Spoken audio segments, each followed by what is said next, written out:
The story opened with a haunting scene of desolation. Countless monstrous corpses littered the ground, their lifeless forms a grim testament to a brutal battle. Amid the carnage stood a young girl, her hand gripping a dagger that pulsed with a venomous otherworldly aura. She addressed the protagonist, her voice dripping with a mix of admiration and malice, declaring him truly special. The protagonist, battered and bleeding, lay atop the remains of a defeated monster, his body drenched in blood. The girl, revealed to be his little sister, coldly remarked on his extraordinary feat. Despite having a limited lifespan of just 100 years, he had managed to conquer the ancient god's runes and vanquish a horde of monsters.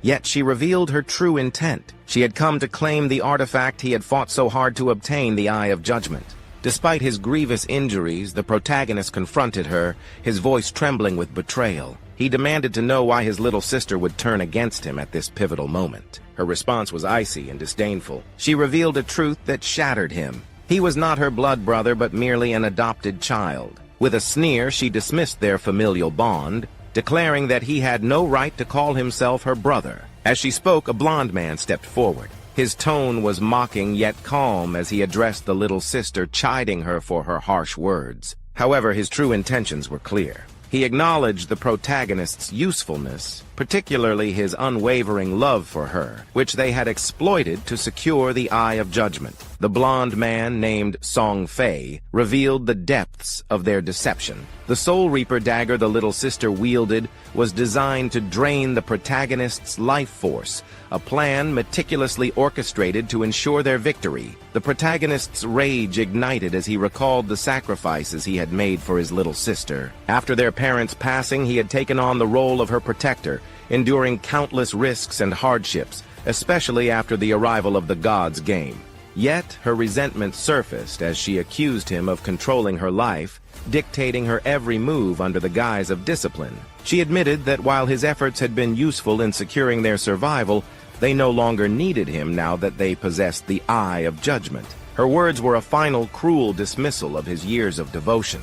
Song Fei, seizing the moment, lunged at the protagonist with his sword, urging him to accept his fate with dignity. He promised to care for the little sister, but the protagonist's fury reached its zenith. He vowed that even in death, he would never forgive them.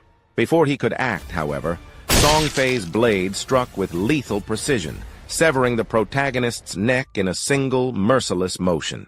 As his consciousness faded, the protagonist reflected on the world he left behind, a world forever altered by the God's Game. In 2025, the forgotten game of the gods had descended upon humanity, dragging unsuspecting individuals into a nightmarish realm while they slept. In this world, life itself became the currency. Death cost fragments of one's lifespan, while slaying monsters could restore it. Players could extract skills from the game, consuming their life force to wield unimaginable powers in reality. The strong could crush tanks with their bare hands, slice through airplanes with swords, and even withstand nuclear explosions. The world had descended into chaos, with disaster spreading like wildfire. The protagonist had survived this brutal new reality, protecting his little sister through countless trials. He had clawed his way to becoming one of the 100 strongest individuals in the world, overcoming insurmountable odds to reach the ruins of the ancient gods and claim the Eye of Judgment. He had been on the cusp of reaching the pinnacle of this new world, only to be betrayed by the one person he trusted most. His life's work, his sacrifices, had been reduced to nothing, a mere stepping stone for others. As he lay dying, he vowed that if given another chance, he would live for himself, not for others. Suddenly, the scene shifted. The protagonist awakened in his bed, his body unharmed. Disoriented, he questioned whether he had truly returned to the real world.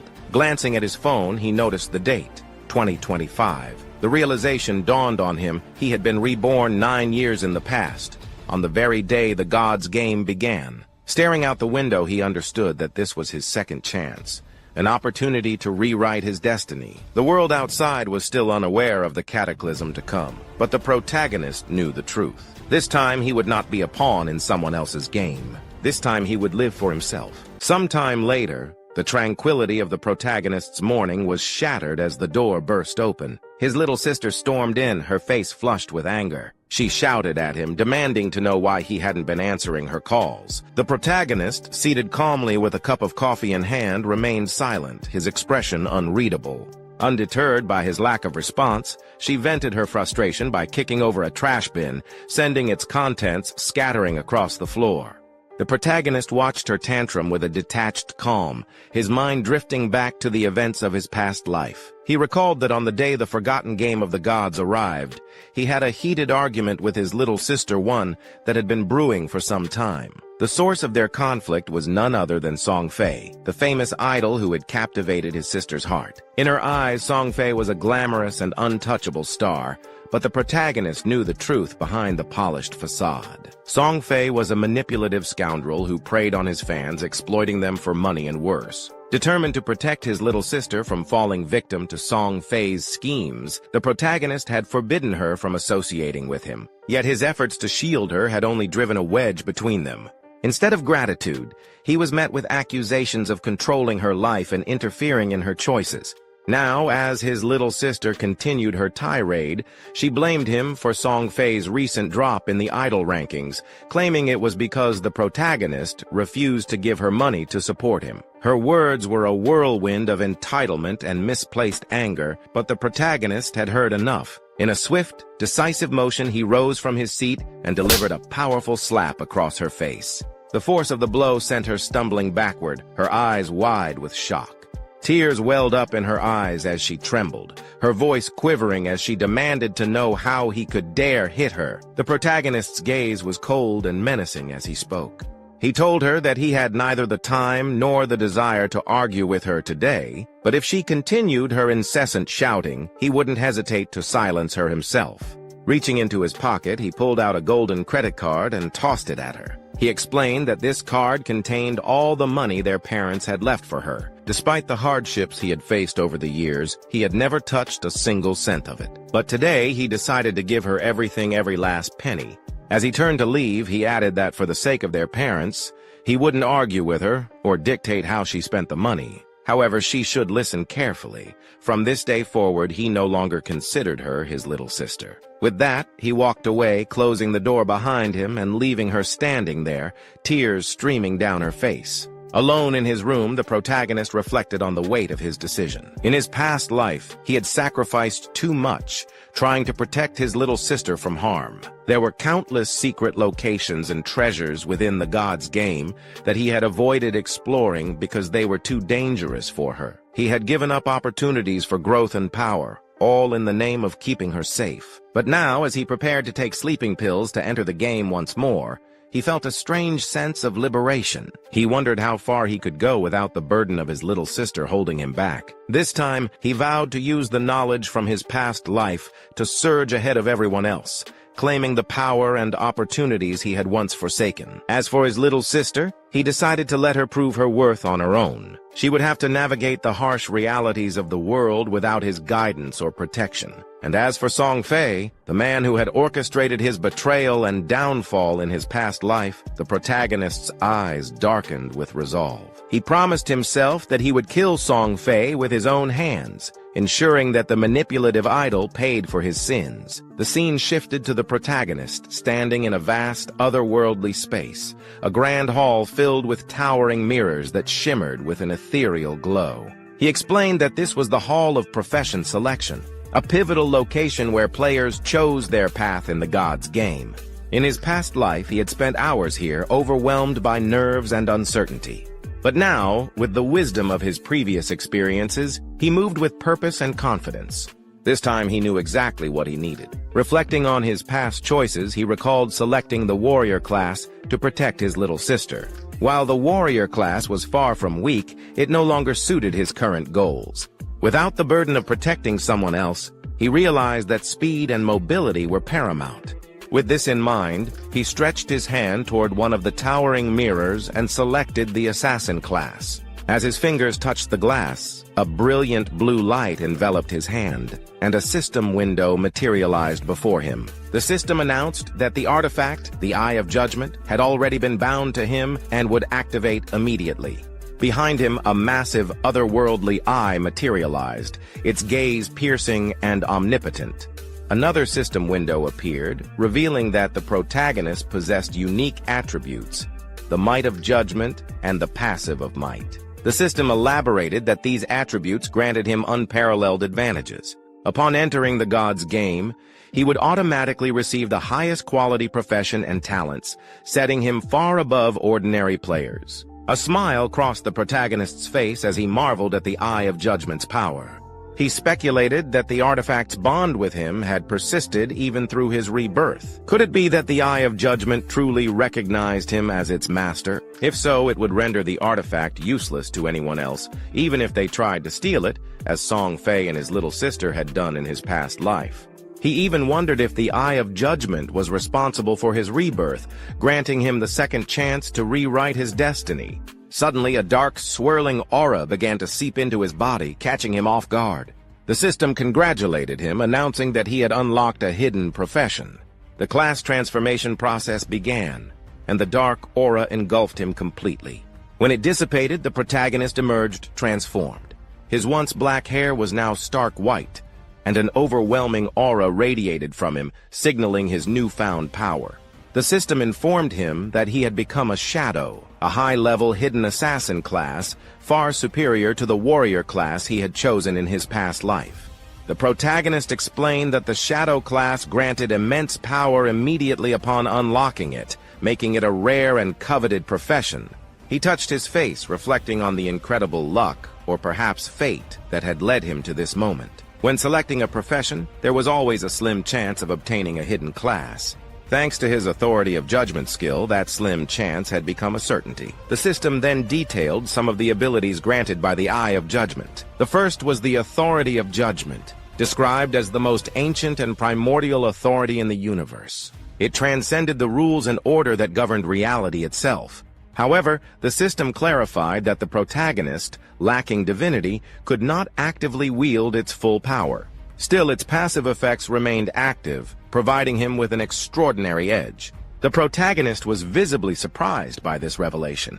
In his past life, it wasn't until the 7th year of the god's game that humanity learned of the existence of the power of order. A powerful individual had escaped the game world and reached the land of order, revealing the existence of this transcendent force. Yet, despite years of effort, no one had ever managed to obtain it. Now the protagonist realized that he possessed the original authority that nullified rules and order, a power that could reshape the very fabric of reality. With a determined expression, he acknowledged that his goals had expanded beyond mere revenge. If he could escape the god's game and reach the land of order, obtaining divinity along the way, he would be able to fully activate the authority of judgment. Suddenly, a system screen materialized in front of the protagonist, its glowing text demanding that he enter a code name to be known by in the game. After a moment of contemplation, he decided on a name that reflected his newfound identity, Shadow. It was a fitting choice, he thought, given that his profession was born from the darkness itself. As he confirmed the name, the system acknowledged it, and a dark aura began to swirl around him. The system announced that he was about to enter the game world, Earth, abandoned by gods. The system elaborated on the grim reality of this world, a ruined land overrun by countless monsters that wreaked havoc everywhere. It warned him to tread carefully, as these creatures were relentless and would stop at nothing to tear him apart and steal his life. The system further explained that once he left the safety of the starter town and began slaying monsters, he would earn tradable life, a valuable resource. However, death in the game came at a steep cost. If he fell, half of his life, both tradable and non-tradable, would be deducted. The stakes were high, but the protagonist was undeterred. The scene shifted to his arrival in the starter village, a place known as Shelltown. The system explained that this was a peace zone, a sanctuary where monsters could not enter, and players were forbidden from attacking one another. Here the life loss rate was minimal, set at 1x. The protagonist took in his surroundings, noting the chaos as other players, freshly dragged into the game, scrambled to make sense of their situation. They murmured in confusion, asking how they had ended up here. Many recalled falling asleep only to wake up in the hall of profession selection, unaware of the nightmare they had been thrust into. The protagonist, however, remained focused. He observed the crowd, noting how quickly the game had drawn in so many people. He knew that soon, powerful individuals from various countries would emerge, seeking to reshape the world in their image. If he wanted to stay ahead, he had to act quickly. As he moved through the town, his striking appearance drew attention. His custom-made attire and the dark aura radiating from him set him apart from the other players. Whispers rippled through the crowd as they speculated about his profession. One player, an assassin like him, recognized the dagger at his side, but was baffled by the stark difference in their appearances. While the other assassin lacked any distinctive aura, the protagonist exuded an air of power and mystery. The contrast was undeniable, and it only fueled the curiosity of those around him. As the protagonist made his way toward the edge of the starter town, a group of players respawned in front of him, their faces pale and shaken. It seemed that death in the game didn't mean the end. Instead, players were transported back to the safety of Shelltown. The group consisted of 3 men and 1 woman, their frustration evident as they vented about their recent encounter with a level 1 creeper monster. One of the men lamented how a single bite from the creature had reduced his life by half, while another complained that their combined efforts had only managed to chip away 1/3 of the monster's health. The third man was visibly distraught, his life now halved and his confidence shattered. They turned to the woman who appeared to be their leader, seeking guidance on what to do next. Before she could respond, her gaze fell on the protagonist. He in turn studied her with a keen eye. Unlike the others, she wielded a long bow instead of the standard short bow given to archers. This detail didn't escape his notice, and he deduced that she must possess a hidden profession, a rare and powerful advantage. The woman, intrigued by the protagonist's imposing presence and unique attire, approached him with an offer. She suggested that they team up, reasoning that the monsters outside were too strong for any one person to handle alone. Since her group had already faced a monster, albeit unsuccessfully, they had some experience to share. The protagonist, however, couldn't help but inwardly chuckle at her reasoning. The only experience this group has is dying. Politely but firmly, he declined her offer, stating that he preferred to work alone. His refusal left the woman stunned, and the men in her group began to mutter among themselves. They questioned his arrogance, wondering how someone could believe they could take on the monsters alone when even 4 of them couldn't manage it. Despite their skepticism, the woman sensed that there was more to the protagonist than met the eye. Determined to uncover his secrets, she decided to check his status window. Her eyes widened as she read his codename, Shadow. She scoffed at what she perceived as pretentiousness, but couldn't shake the feeling that he was hiding something significant. Turning to her crew, she announced that they would follow the protagonist and observe his skills. Perhaps, she speculated, he had discovered some valuable information about the monsters that he was keeping to himself. With a sinister grin, she added that she couldn't wait to see how he fared or how he fell. The protagonist strode confidently toward the exit of Shelltown, with the blonde girl and her companions trailing cautiously behind him. Their movements were deliberate as they ducked behind a tree, their eyes fixed on his retreating figure. The blonde girl, her voice tinged with frustration, muttered to her team about the strangeness and danger of this world, abandoned by the gods. She admitted that she didn't fully understand why they had been dragged into this nightmare. However, as a seasoned online gamer, she had quickly formed a team to tackle the challenges ahead. Despite her experience, she hadn't anticipated how brutally the game would humble them. The very first monster they encountered outside the newbie village had annihilated them effortlessly, serving as a stark reminder of their unpreparedness. She concluded that such a monster was far beyond the capabilities of any level 1 player. The 2 men in her team couldn't help but speculate about the protagonist. One of them, an assassin like the protagonist, pointed out the glaring differences between them.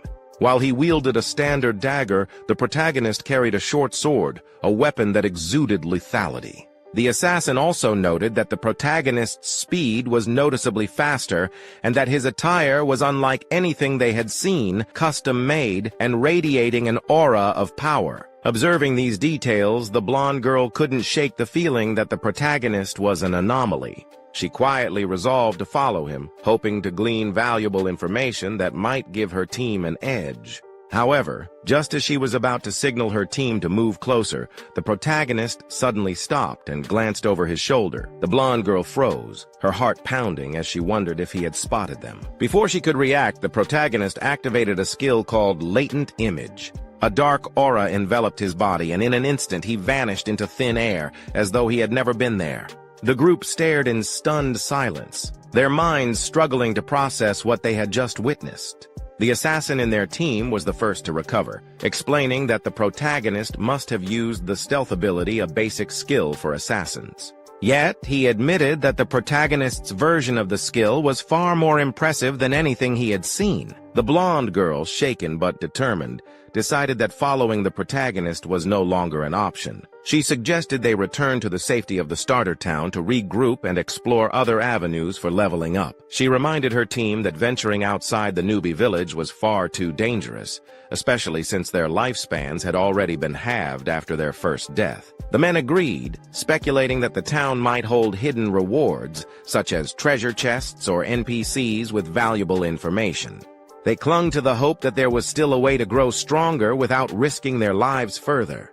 Meanwhile, the system provided an explanation of the skill the protagonist had just used. Latent Image allowed the user to enter an invisible state, rendering them undetectable to both enemies and allies.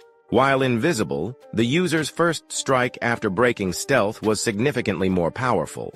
Additionally, the invisibility mastery skill doubled the duration of the invisibility and increased the user's stealth level by 1. The protagonist himself was pleasantly surprised by the effectiveness of his shadow class abilities. Unlike ordinary assassins, whose stealth could be easily detected at level 1, his unique skills ensured that neither players nor monsters could sense his presence in the early stages of the game. As he moved away from the blonde girl and her team, the protagonist dismissed them as naive fools. He knew that the starter town offered no shortcuts to power.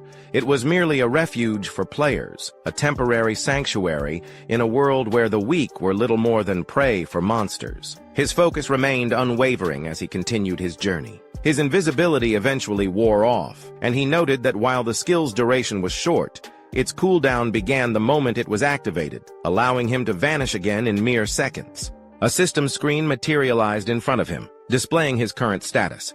His code name, Shadow, and his profession, Shadow, were prominently displayed. At level 1, he possessed a non-tradable lifespan of 75 years and a tradable lifespan of 0 years. His attributes were as follows: Strength at 10 points with a bonus of 3, Constitution at 10 points with a bonus of 3, Agility at 10 points with a bonus of 8, and Spirit at 10 points with a bonus of 5. The protagonist explained that every player started with 10 points in each attribute, with bonus points allocated based on their chosen profession. In his past life as a warrior, he had received only 3 bonus points in Strength and Constitution. This time, however, the Shadow class granted him bonus points across all attributes, with Agility receiving a particularly high boost of 8 points. Another system window appeared, informing him that he had 5 free attribute points to allocate. The protagonist paused to consider his options. He knew that many players prioritized strength or spirit at the start, hoping to enhance their physical power or magical abilities. However, he dismissed this approach as fundamentally flawed. In a world where even a single monster attack could be fatal, raw power meant little without the speed to avoid damage. With this in mind, he allocated all 5 points to agility, boosting it to 10 points with a total bonus of 13. The system confirmed the allocation, and the protagonist felt a surge of satisfaction. He explained that agility was the key to survival in the early stages of the game. No matter how much one invested in strength or spirit, a single hit from a monster could spell doom. By maximizing his speed, he could outmaneuver his enemies, striking without taking damage. As the protagonist moved forward, his sharp senses picked up on a faint guttural noise. He paused, his gaze narrowing as he scanned the area ahead. There, lurking in the shadows, was a grotesque creature, a level 1 creeper, its grade marked as normal by the system. The monster's twisted form and eerie sounds sent a chill through the air, but the protagonist remained calm. He recognized this creature as the same one that had decimated the blonde girl's team earlier. Its body bore the scars of their futile struggle. wounds that suggested they had managed to inflict some damage before being overwhelmed. The creeper, sensing the protagonist's presence, lunged at him with a guttural snarl. Yet the protagonist didn't flinch. He sidestepped the attack with effortless grace, his movements fluid and precise. As he evaded, he explained that creeper monsters were notorious for their insatiable hunger for life force. When they killed a player, they absorbed their victim's lifespan, using it to grow stronger and evolve. The wounds on this creeper's body were evidence that the blonde girl's team had fought valiantly, but their efforts had only delayed the inevitable. With a flick of his wrist, the protagonist drew his short sword. A dark aura began to emanate from his body, his eyes glowing a menacing red as he activated his latent image skill. In an instant, he vanished from sight, leaving the creeper bewildered and disoriented. The monster snarled, its head swiveling as it searched for its elusive prey. Unbeknownst to it, the protagonist was already above, poised to strike. He deactivated his stealth just as he descended, his blade slicing through the air with lethal precision. This technique, known as break stealth, capitalized on the enhanced attack power granted by the latent image skill, delivering a devastating blow. The system immediately confirmed the success of his attack, a scream materializing to display the damage dealt, a staggering 174 points. The level 1 creeper collapsed, its lifeless form dissolving into energy. The protagonist gained 10 experience points, but even he was momentarily taken aback by the sheer magnitude of the damage he had inflicted. He had expected a powerful strike, but this level of destruction far exceeded his expectations. The system explained that his backstab skill had played a crucial role. When attacking an enemy outside their field of vision, the damage was doubled, a mechanic that turned the protagonist into a lethal predator. As he absorbed the implications of this skill, memories from his past life flooded his mind. He recalled the grueling battles he had endured as a warrior, where a critical hit dealt a mere 40 points of damage. Defeating a single creeper had been a Herculean task, leaving him battered and exhausted.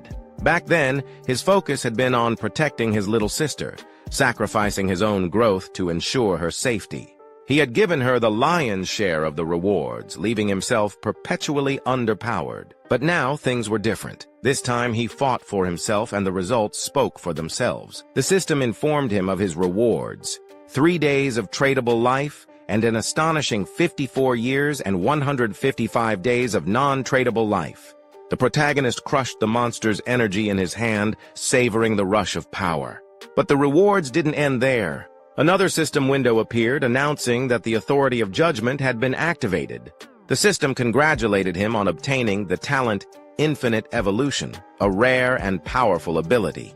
This talent allowed him to earn evolution points by slaying monsters in solo mode, which could be used to upgrade his skills. Additionally, he would automatically receive 5 evolution points every 24 hours, with the potential to earn 100% of the evolution points from solo boss kills. Currently, he had 5 evolution points. As the protagonist processed the system information, a thought crossed his mind. Could the infinite evolution skill upgrade his existing abilities? In his past life, such a concept was unheard of. Whether it was gear or a skill book, no matter the grade of an item dropped by a monster, it always remained at its original level. That was the established rule of the game. Yet, this infinite evolution skill defied those very principles, transcending the constraints of order. The sheer potential of this ability piqued his curiosity, and he was eager to test its limits. He selected 2 of his current skills, Backstab and his profession, Shadow to undergo evolution.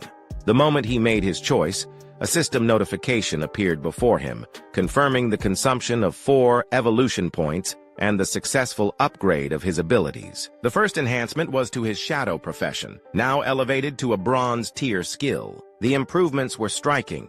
He could now enter stealth mode for 12 to 16 seconds, remaining completely invisible even while attacking. Furthermore, the attack power of the strike that broke invisibility had increased from 60 to 80. While the cooldown had been reduced from 28 to 26 seconds. Next, his initial skill, Backstab, advanced from poor to normal quality. Its passive effect now boosted damage by 15% when striking from behind or outside an enemy's field of vision, up from the previous 10%. Realizing the extent of these upgrades, he noted that his latent shadow skill's duration had increased to 16 seconds. When combined with the mastery effect of invisibility, it effectively doubled to 32 seconds, making it possible for him to achieve near perpetual stealth. If he had obtained this enhancement earlier, he mused, even a full-health creeper could have been taken down in a single blow. His thoughts were suddenly interrupted by a voice scoffing at the idea of someone as skinny as him killing a monster solo. Turning toward the source, he saw two individuals. A muscular man attempting to impress a girl. The girl addressed him as Ganshi, showering him with praise, and confidently asserting that with his build, he could easily handle at least 10 monsters at once. Ganshi, laughing, assured her that she had nothing to fear with him around. Observing the interaction between Ganshi and the girl, the protagonist sensed that something was amiss. A shadow loomed above them, and he spotted a massive spider-like monster lurking at the top of the tree where Ganshi and the girl stood, oblivious to the imminent danger. Ganshi turned to the protagonist and extended an offer, suggesting that he join them as Ganshi would protect him. However, the protagonist was already moving. Recognizing the monstrous creature as a nurse, without hesitation, he activated his latent image skill and vanished into invisibility.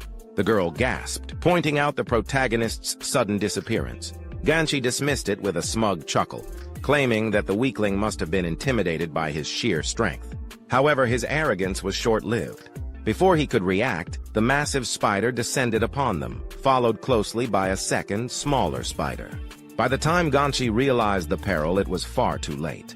The creatures struck, crushing him and the girl in an instant. The system identified the monstrous assailant as the Nurse, a level 1 bronze rarity boss, and its companion as a baby spider, a level 1 common rarity creature. Nearby, still cloaked in invisibility, the protagonist calmly assessed the situation.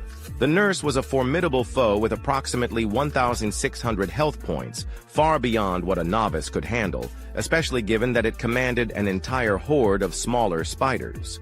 However, he saw this as the perfect opportunity to test his newly upgraded skills. Without hesitation, he lunged at the Nurse, executing a strike designed to break his invisibility and maximize his damage output. His blade found its mark, and the Nurse recoiled, blood pouring heavily from the wound. In retaliation, the creature lashed out with a powerful attack, but the protagonist swiftly evaded by sliding under its legs. Without missing a beat, he reactivated his latent image skill, disappearing once more into the shadows. A system notification appeared, confirming that he had inflicted 338 points of damage, a solid hit, but still insufficient against such a formidable opponent. Another message indicated that he had sustained 9 points of damage, a minor setback considering his agility. With only 130 health points to his name, he knew a direct confrontation would be disastrous. Yet, he couldn't help but marvel at the raw power of his upgraded attack. Scoring over 300 damage in a single strike was exhilarating. Frustrated by the unseen threat, the Nurse erupted in fury, unleashing a violent rampage upon its surroundings in a desperate attempt to strike back. The protagonist watched, well aware that these creatures were not mindless. They adapted and retaliated. This battle was far from over, but he was more than ready to see just how far his newfound strength could take him. The protagonist quickly realized that the Nurse was attacking wildly in all directions, making it too risky to engage directly. With the baby spider also on high alert, a frontal assault was out of the question. Instead, he decided to test a new approach. As the Nurse prepared to take off, launching its web to escape, a high-speed rock suddenly struck its abdomen, leaving a gaping hole. A system notification confirmed that the attack had dealt 299 points of damage. The protagonist explained his strategy, leveraging the extra damage triggered by breaking invisibility alongside his upgraded skills. Since the system treated thrown objects as legitimate attacks, each stone he hurled was just as effective as a direct strike. Without hesitation, he launched another rock, confident that once his latent image skill cooled down, he could repeat the cycle indefinitely. The system soon confirmed another hit, inflicting 279 points of damage. Employing this tactic repeatedly, he systematically weakened the Nurse. Before long, an announcement reverberated across the starter village, Shelltown. The leaderboard had been updated. The system declared that a player named Shadow had slain the Nurse, a bronze rank monster, becoming the first player to reach level 2. His name was broadcasted throughout the village, and with that, the Shelltown leaderboard was officially open. Other players were left in disbelief. Many recalled being slain by the nurse multiple times, making it inconceivable that a single player had managed to defeat it solo. Murmurs spread as players scrambled for information on this mysterious shadow. Some suspected an exploit, while others stared at the leaderboard, stunned that only one name was listed. Among the shocked spectators was the blonde girl from earlier, along with her team. She struggled to comprehend how a level 1 player could take down a boss-tier monster alone. Even common monsters proved challenging for them. Yet Shadow had bested a bronze-ranked creature. Doubt crept into her mind. Was there an error in the system? Gonchi and his companion, the very ones who had perished to the nurse, were equally dumbfounded. They couldn't fathom how someone had defeated the massive spider while also dealing with its swarm of minions. The girl suddenly recalled the hooded figure they had dismissed earlier. Could he be Shadow? Back with the protagonist, a system notification materialized before him, confirming his victory over the nurse. He had gained 300 experience points, reached level 2, and earned 2 evolution points. Additionally, he had unlocked Shelltown's level leaderboard and received 1 reputation point. The entire town had been notified of his feat. As the nurse's body disintegrated into energy, he remarked that once the boss was slain, the remaining spiders scattered in fear. However, he regretted not eliminating them first, missing out on valuable experience points. Another system notification appeared, revealing his newly acquired rewards: 46 days of transferable life, a bronze-tier skill book called Hand of Avarice, and a corrosion dagger, a bronze-tier weapon that boosted attack power by 35 points and agility by 4. Additionally, he gained 2 more evolution points. Intrigued by Hand of Avarice, he focused on the skill book. The system explained that it was an assassin-exclusive ability, allowing the user to extract additional loot from monster corpses with a 20% success rate. The only requirement was that the player must be at least level 1. He marveled at his unexpected fortune. Who would have thought that a bronze-rank boss would drop such a rare and powerful skill?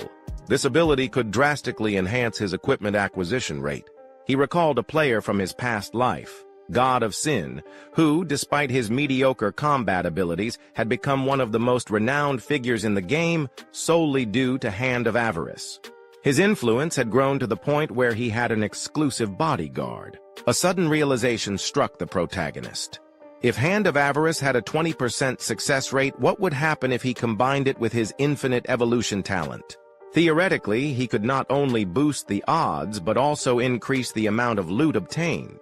The thought filled him with anticipation.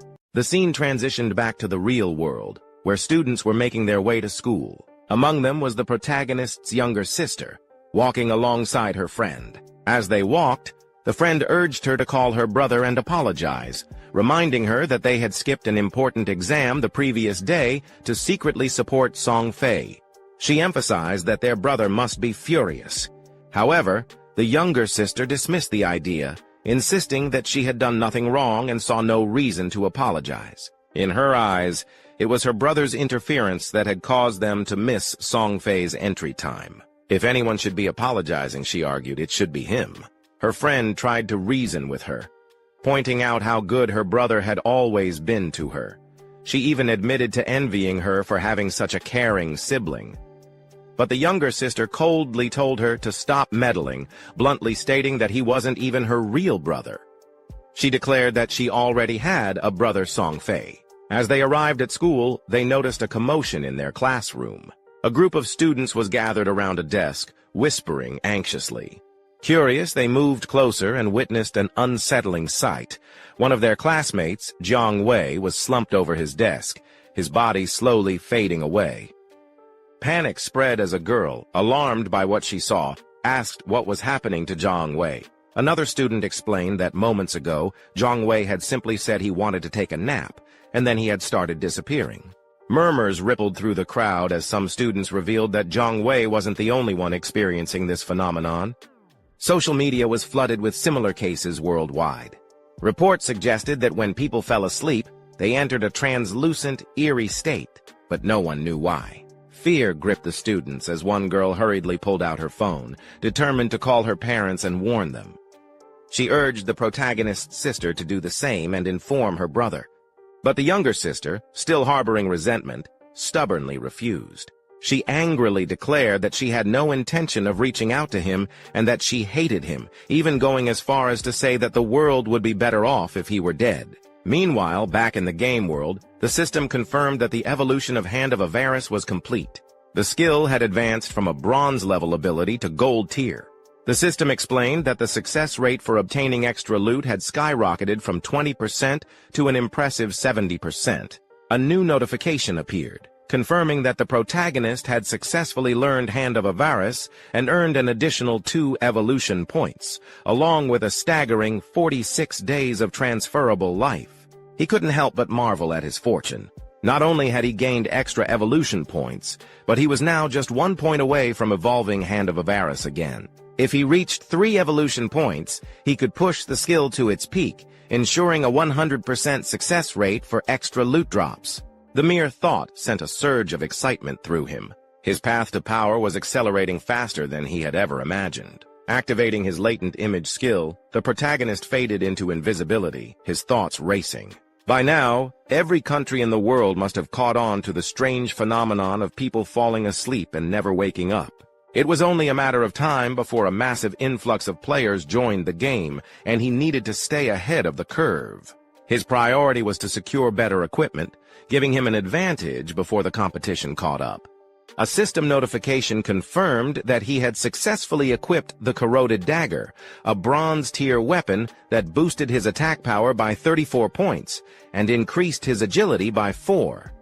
He mused that soon, people would realize that skills and equipment from the game could be transferred into reality. When that happened, the world would descend into chaos. He recalled that for extraction to be possible, 2 conditions had to be met: reaching level 10 and accumulating enough transferable life. Checking his status window, he acknowledged that simply killing monsters wouldn't be enough. The process was too slow. If he truly wanted to accelerate his progress, he needed to hunt more powerful boss monsters. His thoughts were interrupted by the distant sounds of combat. Following the noise, he moved to the edge of a cliff, peering down to assess the situation below. Below him, a group of players was locked in battle against a level 2 monster known as the Runner, a bronze-tier creature that appeared to be overwhelming them. A smirk played on his lips. Just when he was about to lose focus, an opportunity fell right into his lap. His gaze sharpened as he recognized one of the combatants, Wang Meng. He hadn't expected to find him here, but the rumors surrounding Wang Meng seemed to hold some truth. According to speculation, when Wang Meng first entered the forgotten game of the gods, he had assembled a team of 6 players, each possessing a hidden profession.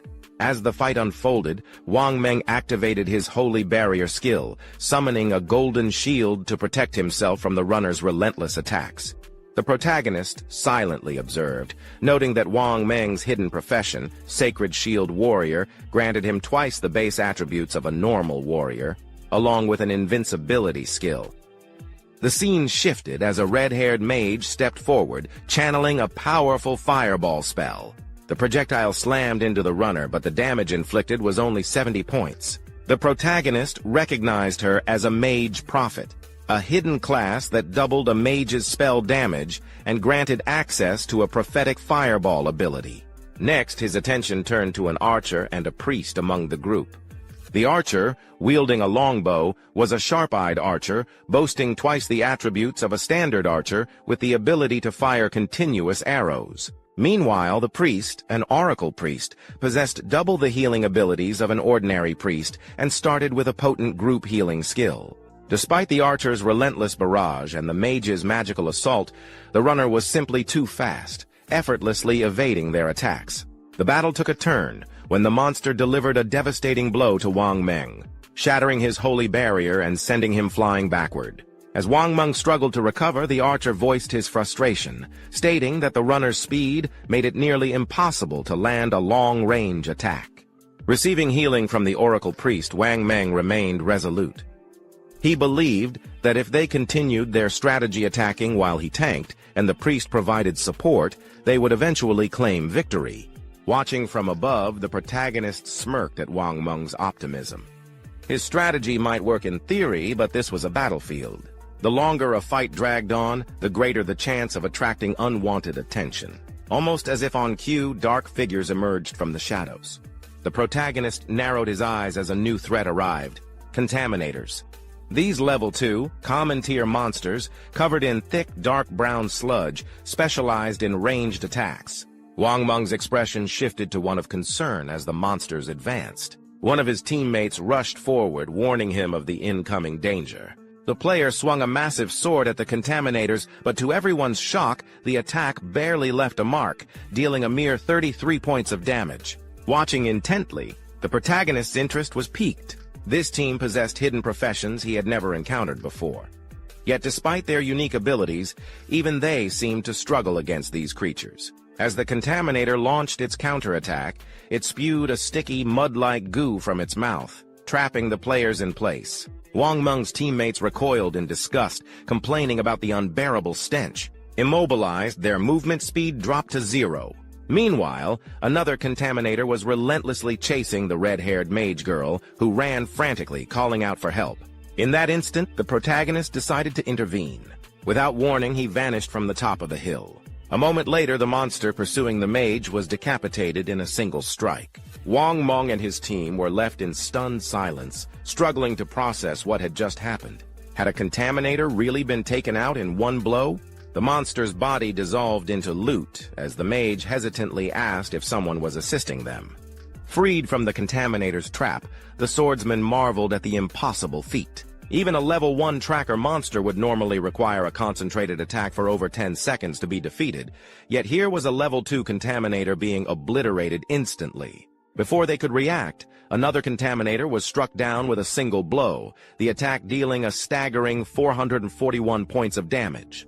Panicking, the swordsman turned to the mage, Lizzie, and asked if she had seen the attacker. She shook her head in confusion. Wang Meng quickly regained his composure, rallying his team. He instructed them to stay focused, acknowledging that while their unseen ally was assisting them, they still had to fight. Meanwhile, the protagonist, still invisible, silently perched himself on a tree behind Wang Meng. As the team turned their attention back to the runner, Wang Meng noted that with the contaminators eliminated, their only remaining enemy was the runner itself.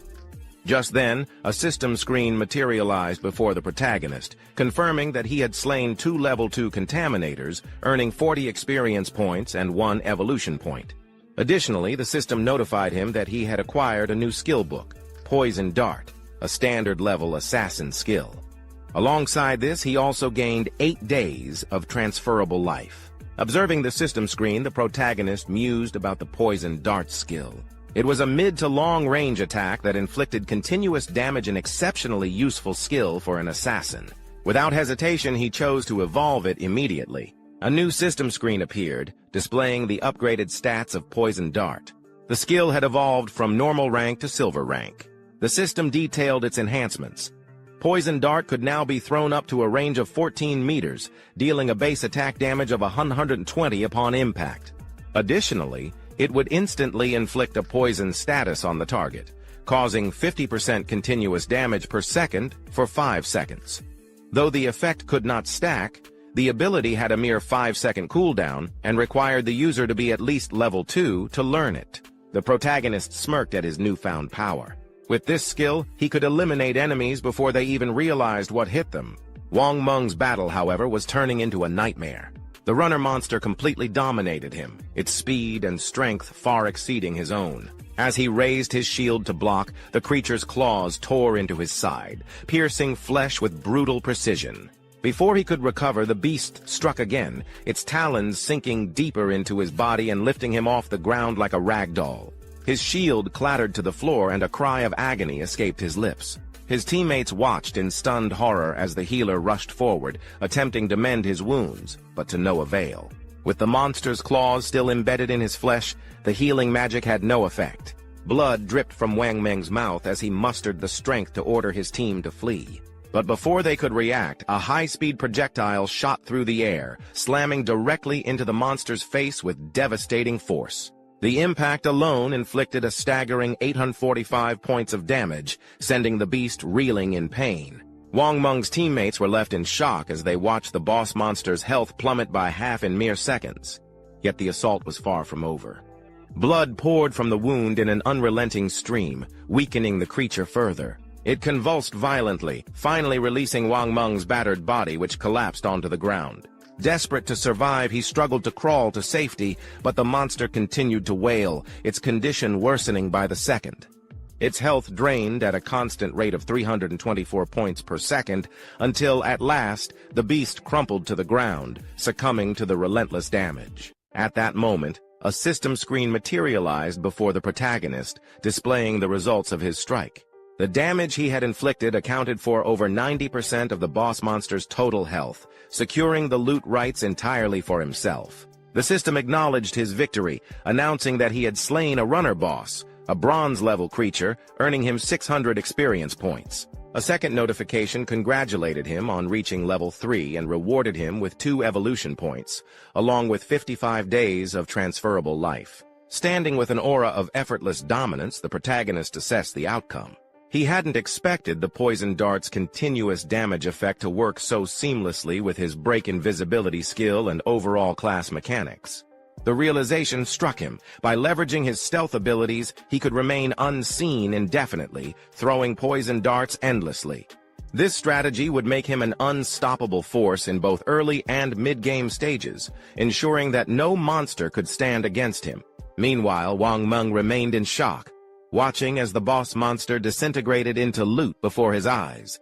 The pain from being impaled was so excruciating, so disturbingly real, that for a moment he questioned whether this was truly a game. His thoughts were interrupted when, almost instantly, the loot vanished before him, snatched away in the blink of an eye. It was the work of the elusive aura farmer, moving so fast that Wang Meng hadn't even seen him. Struggling to his feet, Wang Meng lowered his head in gratitude. "I may not know who saved us," he admitted, "but I'm thankful." From the shadows, the protagonist's voice rang out, keeping his identity concealed. "You shouldn't be so trusting of others," he warned, "especially in a wilderness like this." Wang Meng nodded, absorbing the lesson. "I understand. Thank you for the reminder," he replied. "I won't disturb you while you check your loot. My name is Wang Meng. If you ever need help in the future, don't hesitate to ask." Meanwhile, his surviving teammates embraced each other in relief, overwhelmed by the fact that they had made it through such a harrowing ordeal. Back to the protagonist, he stood silently, holding the loot orb in his hand, contemplating his next move. He acknowledged that Wang Meng was not only a reliable and capable ally, but also someone with the official backing of Daisha, making him incredibly well-connected and wealthy. This realization sparked an idea. He needed a stable sales channel where he could offload excess gear and items he didn't need. Activating Hand of Avarice on the loot, a system notification materialized before him, congratulating him on obtaining 3 evolution points and an additional 55 days of transferable life. Along with these rewards, he had also acquired a bronze-tier item, the running leather leggings. The system detailed its benefits. Equipping the gear would boost his physical defense by 9 points, enhance all elemental resistances by 5 points, and improve cooldown speed by 15%. The only requirement was being level 2, which he had already surpassed. Evaluating his current stock, he noted that his harvest had been exceptional, and his inventory was filled with equipment from multiple classes. He decided that once his backpack reached capacity, he would head back to Shelltown to trade excess gear for more transferable life. With a cold and calculating gaze, he acknowledged that his current growth rate far exceeded his previous life's progress. A sinister smirk crossed his face as he declared to himself, "Songfei, I'll be coming for you soon." The scene transitioned to a group of struggling players locked in a desperate battle against contaminators and runner-type monsters. Their situation was dire as the creatures overwhelmed them. One of the players, seeing no hope, urged his comrades to flee as more monsters closed in. However, before they could attempt an escape, they froze in sheer terror. A towering monstrosity loomed before them, its grotesque form radiating an oppressive aura of menace. Before they could react, the creature launched a brutal attack. Parts of its body shot outward like arrows, piercing the players with unrelenting speed and killing them instantly. Moments later, the players reappeared in the starter village, Shelltown, having been forcibly respawned. Frustration boiled over as they cursed their fate, lamenting the unfairness of the game. They questioned why monsters always appeared in relentless packs, and fled just as their health dwindled, showcasing an alarming level of intelligence. One of the respawned players raised a pressing concern. How were they supposed to leave the game when they couldn't even reach level 3? Another player explained the grim reality. Exiting the game was only possible after reaching level 3. This meant they needed to level up, and fast. One of them suggested forming a larger group, possibly 6 to 10 players, for more effective progression. However, another quickly dismissed the idea, revealing that he had once witnessed a group of 10 being slaughtered by a massive horde of monsters. A third player interjected, warning that an overly large team would attract the attention of boss monsters. He recounted a chilling tale. He had just seen a group of 40 players unintentionally summon a boss monster known as the Damned, which wiped out 30 of them with a single devastating skill. Elsewhere, a blonde girl and her team also found themselves respawning in Shelltown. Frustration and fear were etched across their faces. If they couldn't even reach level 3, they would be trapped in the game indefinitely. The blonde girl clenched her fists, gritting her teeth as she expressed her growing despair. She theorized that since they had all entered the game after falling asleep, it was only their consciousnesses that were present here. If they couldn't escape, their real-world bodies would eventually succumb to starvation. The mere thought sent a shiver down her spine. One of her teammates, an assassin, spoke with a worried expression, reminding them that they had already died 3 times and had less than 10 years of tradable life left. Before he could finish his sentence, the blonde girl cut him off, her tone firm. Dying again was simply not an option. Just then, the Shelltown leaderboard system flashed into existence above them, displaying the current player rankings. Their eyes widened in disbelief. At the top of the list stood their mysterious Shadow Guy, the protagonist, who had already reached level 3. He was followed by Wang Meng and Balala, both still struggling at level 1. The blonde girl's mind raced. How was he leveling up so quickly? There had to be a method he knew that they didn't. Determination flared in her eyes as she made a bold decision. If this enigmatic player knew a way to power level, then they had to find a way to convince him to help them reach level 3. Clenching her small fists, she issued an order to her team. Spread the word.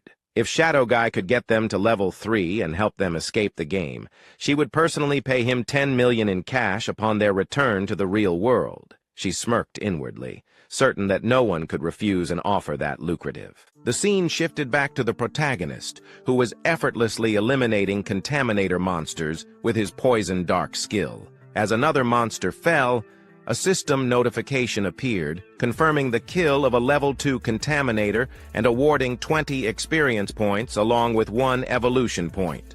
With enough points accumulated, he immediately initiated the evolution of Hand of Avarice. A confirmation screen materialized, deducting 5 evolution points and reducing his remaining balance to 0. Another screen swiftly followed, detailing the enhancement. Hand of Avarice had ascended from Platinum level to Jade level. The system elaborated on its improvements. The skill could now be used on monster corpses, significantly boosting the success rate of obtaining additional loot from 110% to 160%. Furthermore, there was now a 20% chance that the additional loot's rarity would increase by 1 level. Observing the changes, the protagonist assessed the immense potential of the upgrade. A skill capable of increasing loot rarity held extraordinary value, and if this trend continued, the effect could potentially reach an even higher threshold. Just as he reflected on his newfound advantage, his attention was drawn to an ominous presence in the distance.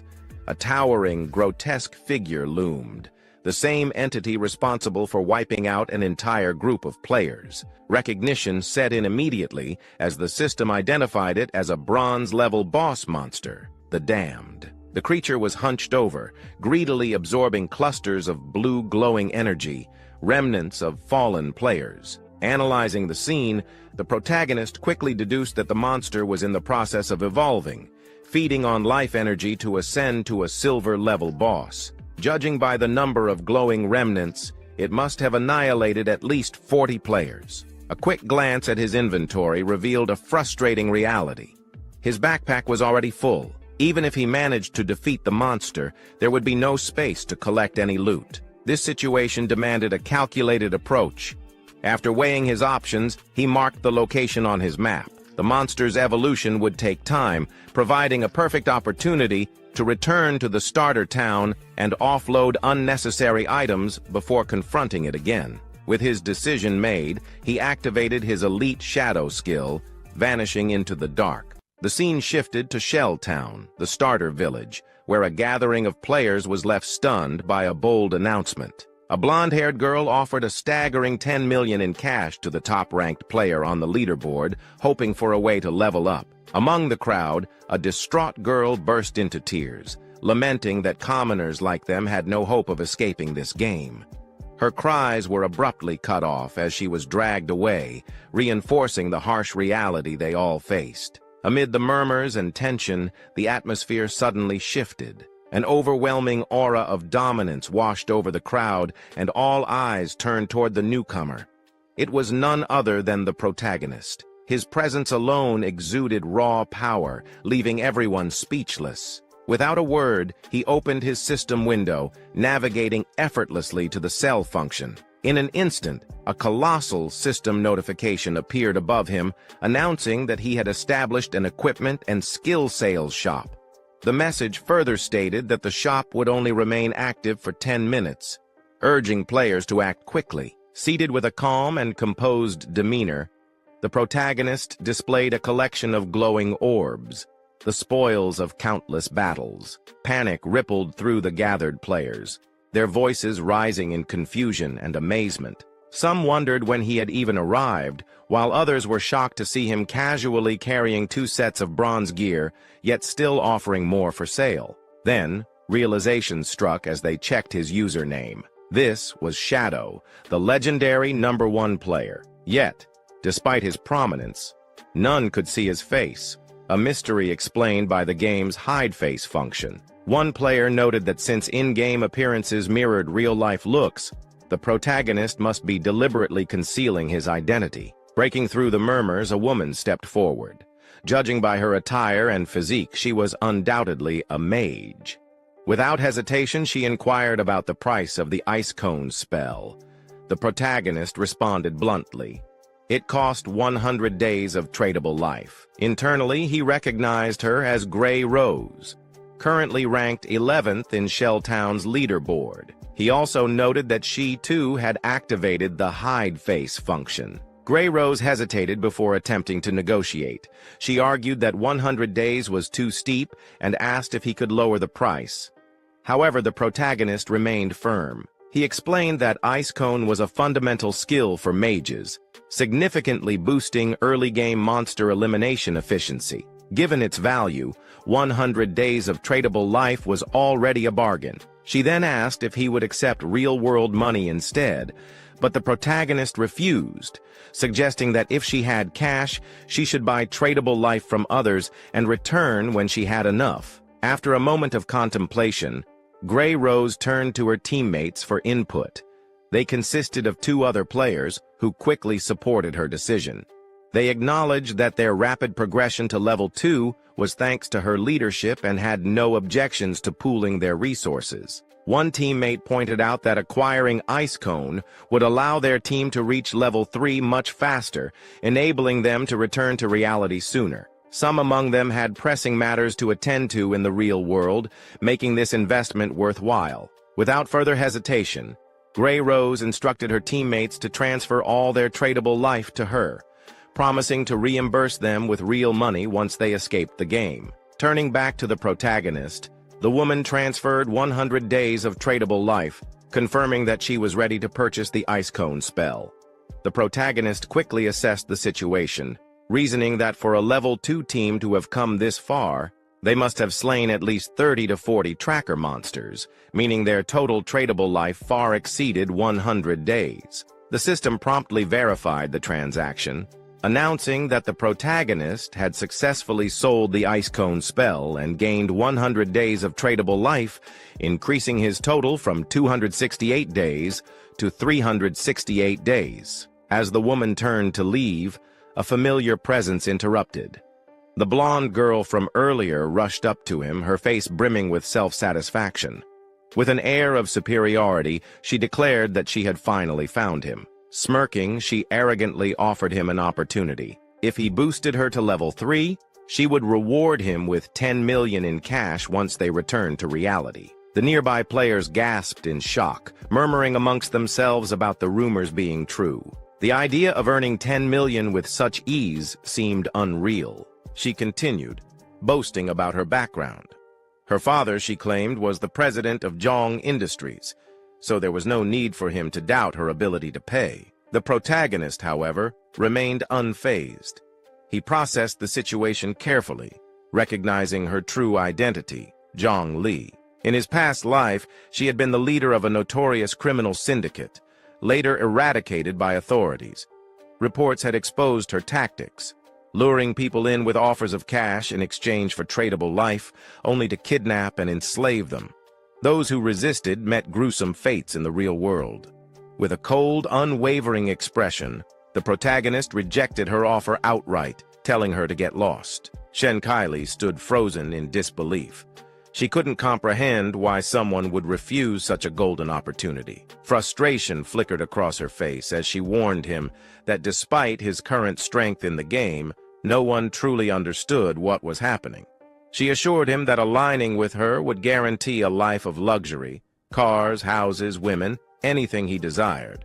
But the protagonist remained unmoved. If she wasn't there to buy something, she needed to leave. Internally, he knew the reality of the situation. Cash was about to become worthless soon.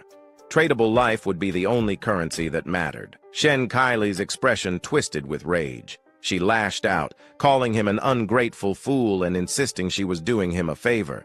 She threatened that if this were the real world, she would have already put him in his place. The protagonist, however, had no patience for empty threats. His gaze darkened as he spoke in a chilling, razor-sharp tone. He warned her that if she uttered another word, he would ensure she lost every last day of her tradable life. To drive his point home, he released a suffocating, menacing aura, sending shivers down the spines of those nearby. Shen Kaili and her teammates immediately recoiled in fear, their bravado shattering as they scrambled to escape. The remaining players stood in confusion, wondering what had terrified them so much. With the disturbance dealt with, the protagonist resumed his sales. The system confirmed another successful transaction. A dim light tunic had been sold, earning him 19 more days of tradable life. His total now stood at 546 days.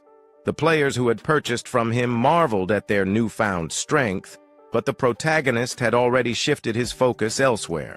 With everything sold, it was time to deal with the damned boss monster. Activating his stealth ability, Hidden Shadow, he vanished from sight. As he did, he reflected on the ignorance of the players around him. At this moment, none of them realized that tradable life had another hidden function, one that would soon shake the very fabric of reality. None of them knew that this game, forgotten by the gods, was on the verge of upending the world's order. As the surrounding players gaped in disbelief, wondering if their eyes had deceived them, the protagonist silently declared the grim truth.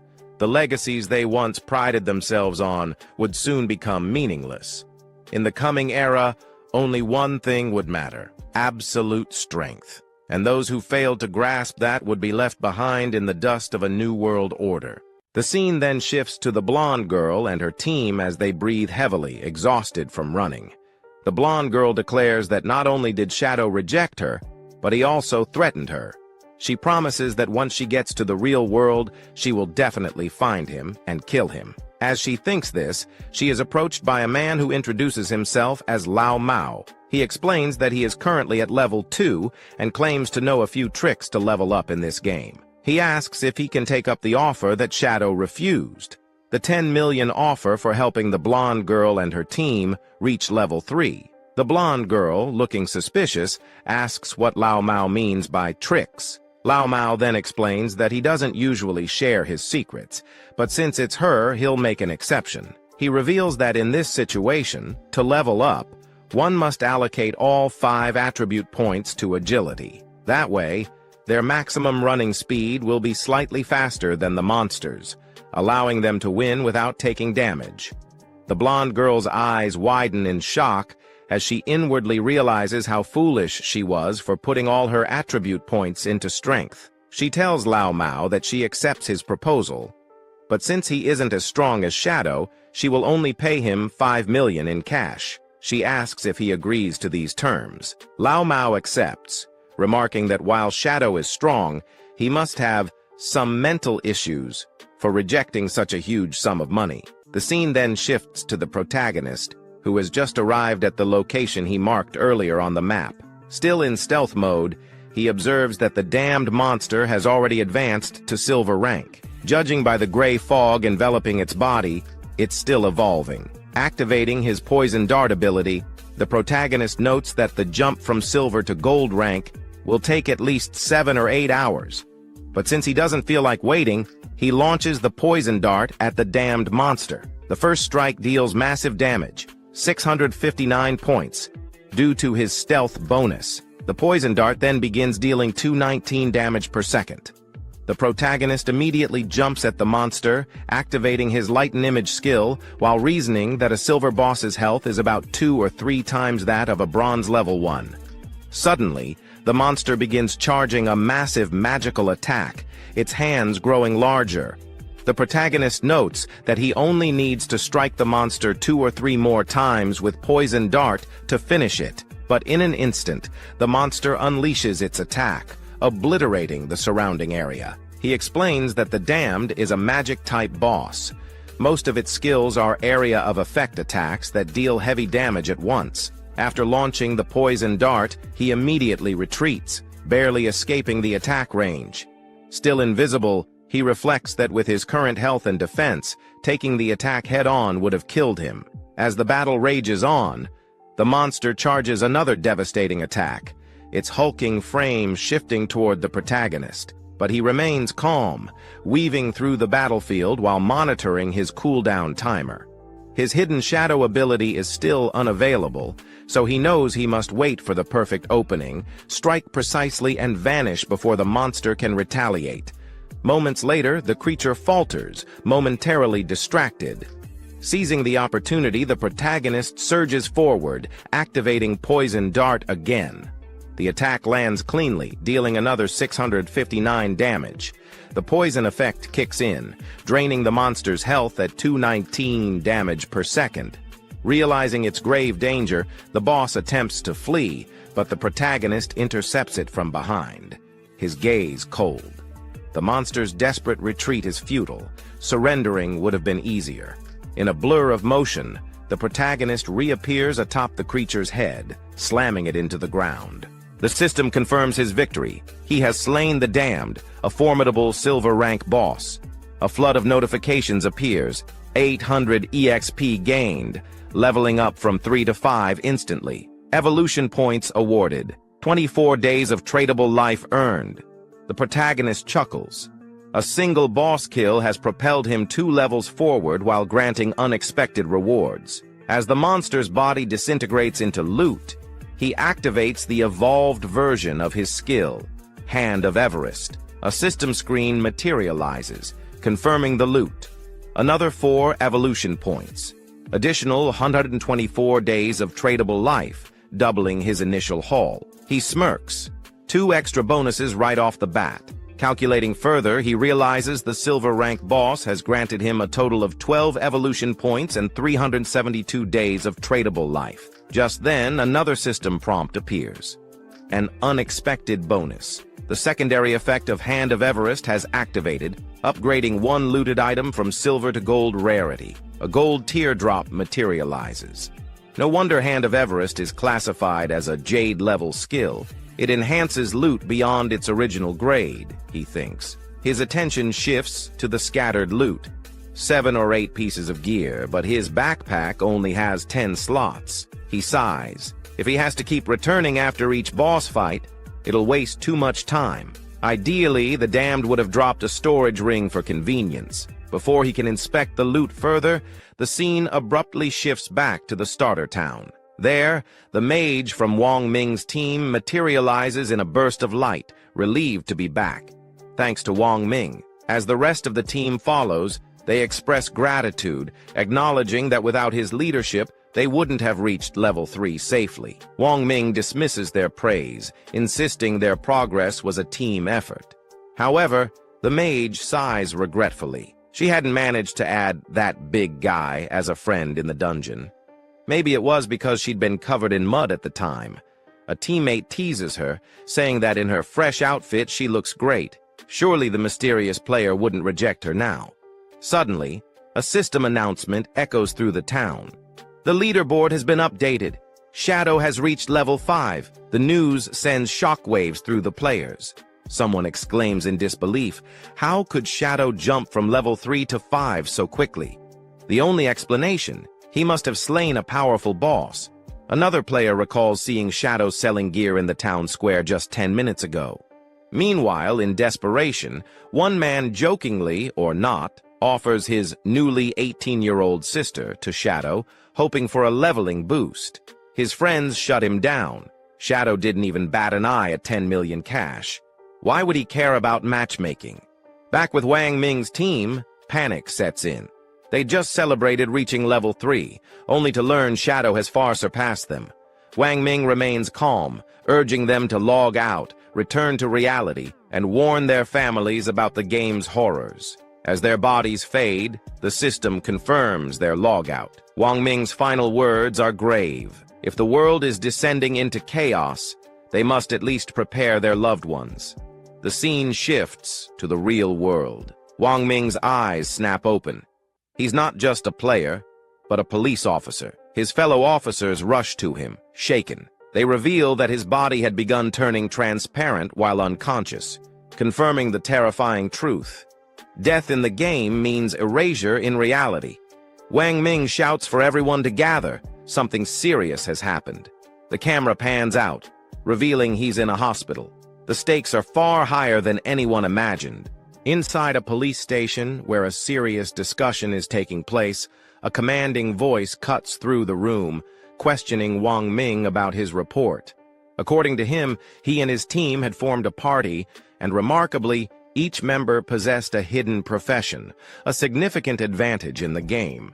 Yet despite this, they were nearly wiped out by a single monster. It was only thanks to an unknown player, Shadow, that they were saved at the last moment. Wang Ming confirms that everything in his report is accurate. He then elaborates on Shadow's astonishing progress. When Shadow intervened, he had only been at level 3. However, by the time Wang Ming and his team managed to reach that same level, Shadow had already advanced to level 5, an unprecedented leap of 2 whole levels. This revelation sparks concern among the higher-ranking officers. One of them raises the obvious question. Does this mean Shadow is now the strongest player in the world? How did he manage to level up so quickly? The speculation begins, and Wang Ming offers a possible explanation. Perhaps Shadow defeated a high-level boss monster or accomplished something equally extraordinary. Another officer, intrigued by the details, points out a peculiar inconsistency. Based on Wang Ming's account, Shadow was already level 3 when he rescued them. If that was the case, why hadn't he logged out like the rest of them? Could it be that Shadow had no close family or friends waiting for him in the real world? No reason to return? Wang Ming admits he has no concrete information about Shadow or his real identity. At that moment, a female officer interjects with a bold theory. She suggests that Shadow might be a transmigrator, one of those rare individuals who seemingly appear out of nowhere, rapidly gaining strength as if they were destined to become powerful. She points out that transmigrators are often orphans, which could explain why Shadow hadn't returned to reality. Her speculation stuns the room into silence, and realizing the weight of her words, she blushes in embarrassment. The high-ranking officer, unimpressed, calls her by name, Anyu, and tells her to stop making jokes during such a serious discussion. He dismisses her theory, remarking that she's been reading too many novels. However, shifting back to the main topic, the officer shares critical information. According to classified reports from the higher-ups, researchers have been investigating a disturbing pattern. Many older individuals have been mysteriously dying in their sleep. When the data was cross-referenced with people who had returned from the forgotten game of the gods, a terrifying conclusion emerged. Those who had perished in their sleep had also died multiple times within the game. This revelation confirms a horrifying truth.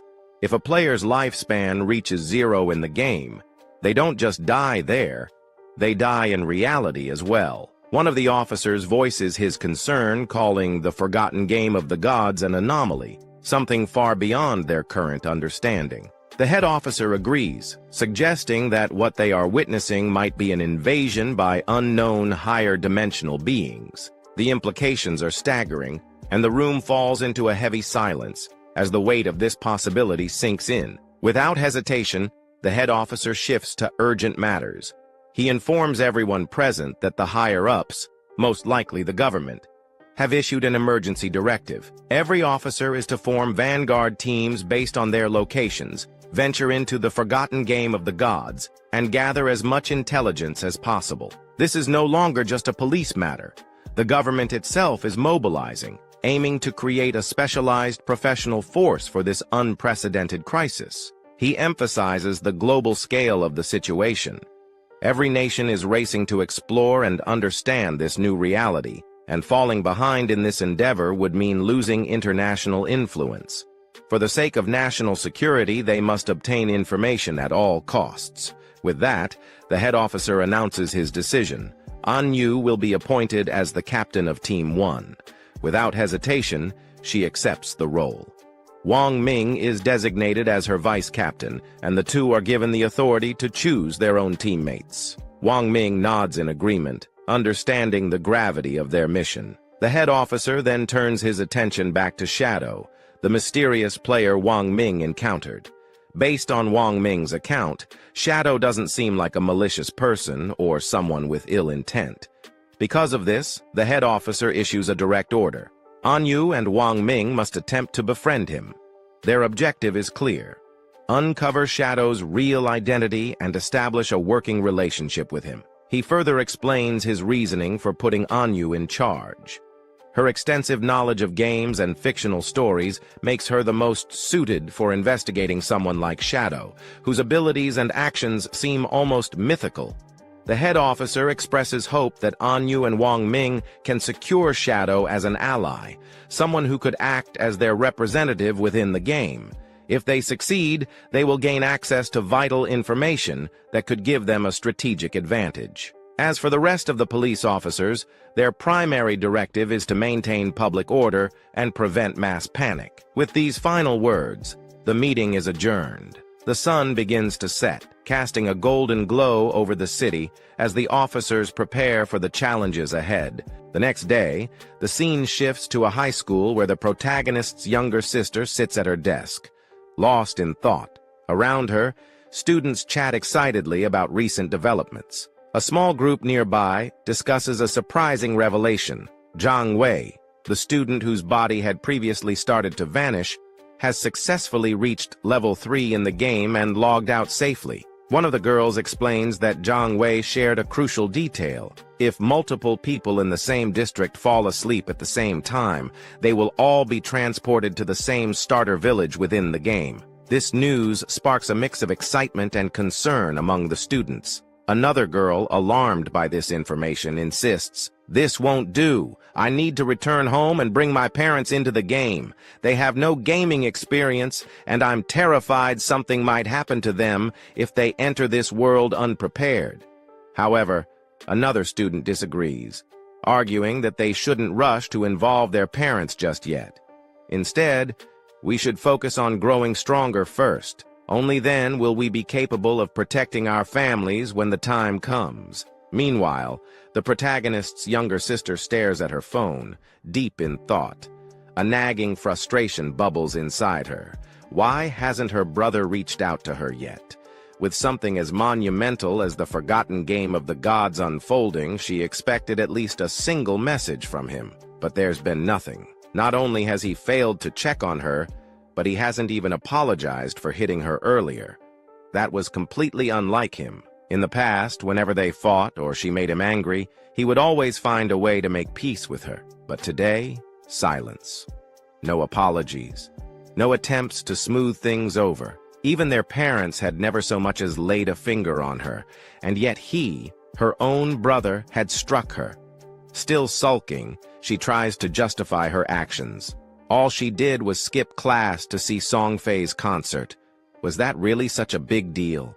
She pouts, deciding that unless her brother calls her and apologizes at least 1,000 times, she will never forgive him. Her irritation quickly shifts into excitement as she begins gushing over Songfei. In hindsight, it was a blessing that she had gone to see him yesterday. Once the forgotten game of the gods fully takes over, she might not get many more opportunities to attend his concerts. A dreamy expression takes over her face as she recalls the night before, reliving the moment she stood so close to him during the performance. A mental image of Songfei on stage flashes through her mind, and she melts into full-on fangirl mode, swooning over how amazing he was. But then, a realization hits her. If everyone enters the game world while sleeping, then that means Songfei will too. Her face flushes red as she imagines meeting him inside the game. Would this be her chance? Could fate finally be bringing them together? Her heart races at the thought as she eagerly prepares to go to sleep. Suddenly, she remembers something. Jiang Wei had leveled up to level 3 at an incredibly fast pace. That meant he was likely an expert already.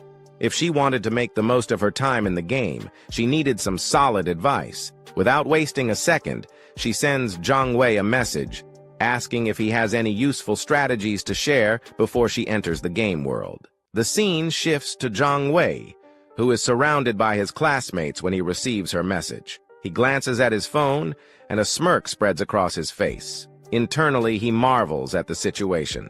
Who would have thought that even a goddess like the protagonist's younger sister would be reaching out to him for advice? He sees this as a golden opportunity, a sign from the heavens. This was his chance, whatever that meant. Wasting no time, Jiang Wei confidently replies, telling her that she has come to the right person. He then reveals a crucial secret about the game. At the start, she must invest all her attribute points into agility. Otherwise, she won't be fast enough to escape from monsters and will end up dying repeatedly. Skeptical, she asks, "Does that apply even if I choose a mage-type class?" Jiang Wei assures her that it does. Agility isn't completely useless for mages, he explains. In fact, it increases casting speed, which is extremely important in the early stages. Still cautious, she presses further. "What happens if I can't win even after boosting my agility?" Jiang Wei confidently reassures her. "As long as someone in our village reaches level 5, the village's teleportation formation will activate, linking all the starter villages together. Once that happens, you just need to form a random party to help you level up. And when the teleportation circle is active, I'll come and find you." Hearing this, she is immediately overjoyed. Lying back on her bed, she grins inwardly. Simps like Jiang Wei are so useful. Just like that, she has already found someone to carry her. As sleep begins to take over, another thought crosses her mind. This is perfect. She will enter the game before her brother does, level up rapidly and become stronger. And when the time finally comes for her brother to join, she'll make sure he struggles. No carrying, no help. He'll have to fend for himself. Satisfied with her plan, she drifts off to sleep, eager for the adventure ahead. The scene shifts back to the game, where the protagonist stands before the spoils of battle, surveying the loot dropped by the fallen boss monster. Among the scattered treasures, a particular glowing orb catches his eye. As he reaches for it, a system notification appears, revealing that he has obtained the cursed ring, a gold-tier item. The system further explains its attributes. Usable by all professions. Provides a boost of 8 points to all attributes. Increases dark elemental resistance by 26 points. Enhances weak point attacks by 1.5 times. However, the ring requires the user to be at least level 4 to equip. Analyzing the item's benefits, the protagonist quickly realizes that the total attribute boost sums up to 32 points, comparable to leveling up 3 times. Additionally, the ring's dark resistance will be highly useful against numerous enemies, and the weak point attack multiplier adds another layer of advantage. With this in mind, he recognizes the cursed ring as a valuable asset for his journey ahead. Before he can dwell further on his newfound item, another system notification appears, informing him that he has acquired a new skill, Instant Shadow Slash, a silver-tier assassin-type ability. The system elaborates on its mechanics. When activated, the skill unleashes multiple slashes in a single direction, reaching up to 15 meters. Grants temporary invincibility for 5 seconds. Strikes all enemies within a 2.1-meter wide path 3 times. Each strike inflicts 100 damage and is considered a backstab, though it does not target weak points. Cooldown time, 12 seconds. Realizing the potential of this ability, the protagonist acknowledges that it's a powerful area of effect attack with the added advantage of temporary invisibility. Wasting no time, he immediately learns the skill. With evolution points still remaining, he decides to enhance one of his core abilities, Hand of Avarice. The system promptly deducts 8 evolution points, upgrading the skill from Jade rank to Diamond rank. The effects of Hand of Avarice are significantly improved. The chance of obtaining extra loot from defeated monsters increases from 160% to 220%. The probability of the extra loot upgrading by 1 level jumps from 20% to 40%. Reflecting on the enhancement, the protagonist calculates that with this boost, he will now receive 2 pieces of loot per enemy, making each kill effectively 3 times more rewarding. Not wanting to waste his remaining evolution points, he decides to further upgrade Instant Shadow Slash by 3 levels. The system deducts 3 evolution points, leaving him with just 1 remaining. The skill evolves rapidly, rising from silver rank to gold rank, and finally reaching platinum rank. Instant Shadow Slash has undergone a significant upgrade. Attack range expands from 15 meters to 21 meters. Invisibility duration increases from 5 seconds to 7 seconds. Number of slashes rises from 3 to 5. Strikes all enemies within an expanded 3.1-meter wide path. Cooldown slightly reduced from 12 seconds to 10.43 seconds. Each strike now deals 200 damage, double its previous potency. Every attack is guaranteed to count as a backstab, ensuring activation of backstab skill effects. Still incapable of targeting weak points. As the protagonist assesses these improvements, he acknowledges that while the cooldown isn't drastically reduced, the skill's ability to grant continuous invisibility can be exploited to gain the upper hand in battle. Shifting his focus to the remaining loot, he quickly determines that most of it is worthless junk. However, one item stands out. A silver-tier warrior skill book, Battle Roar. Recognizing its value, he notes that selling it will grant him additional tradable lifespan. Just as he finishes his evaluation, a sudden movement catches his attention. Turning around, he spots 3 massive creatures rushing toward him. Without hesitation, he identifies them as level 4 limb crawlers, grotesque, predatory monsters. Rather than feeling threatened, he sees this as the perfect opportunity to test the true power of his newly enhanced skill. Without wasting a second, he activates Instant Shadow Slash. In an instant, his form blurs as he unleashes a rapid barrage of high-speed slashes, carving through the creatures effortlessly. The limb crawlers are shredded apart before they even have a chance to react. As the dust settles, a system notification materializes, confirming their defeat. The system immediately registers his victory, awarding him 80 experience points and granting an additional 5 days of tradable lifespan as a reward. Standing amidst the aftermath, a dark, menacing aura radiates from the protagonist. He calmly reflects on his newfound power, realizing that his efficiency in eliminating enemies has skyrocketed once again. He contemplates a potential strategy, reasoning that if he combines his poison dart skill with Instant Shadow Slash, he could secure victory before the battle even begins. Checking his current tradable lifespan, he confirms that he now possesses 618 days. However, to bring his in-game skills and equipment into reality, he requires a minimum of 900 days, approximately 2.5 years worth. With that in mind, he devises his next course of action. Sell all valuable items stored in his inventory. If everything goes as planned, he might reach the minimum required lifespan sooner than expected. Once he reaches level 10, he will finally bridge the gap between the virtual and real worlds.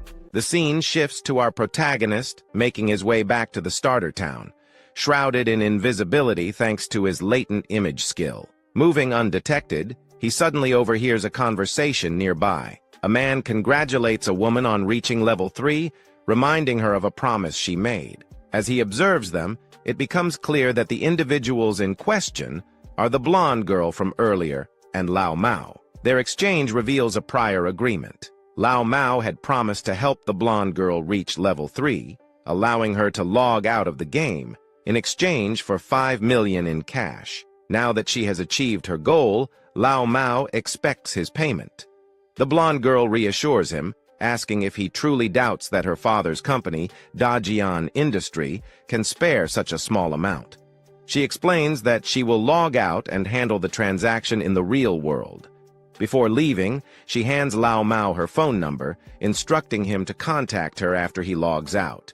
She then makes an additional offer.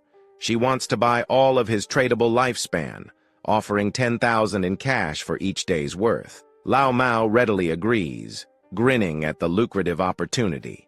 With a smug expression, he comments on how foolish the protagonist was for rejecting the blonde girl's proposal, adding that they can discuss the deal further once they meet in reality. Unbeknownst to them, the protagonist is passing right between them, hidden in plain sight. Lao Mao, oblivious to his presence, inwardly scoffs at the concept of lifespan being a significant factor in the game.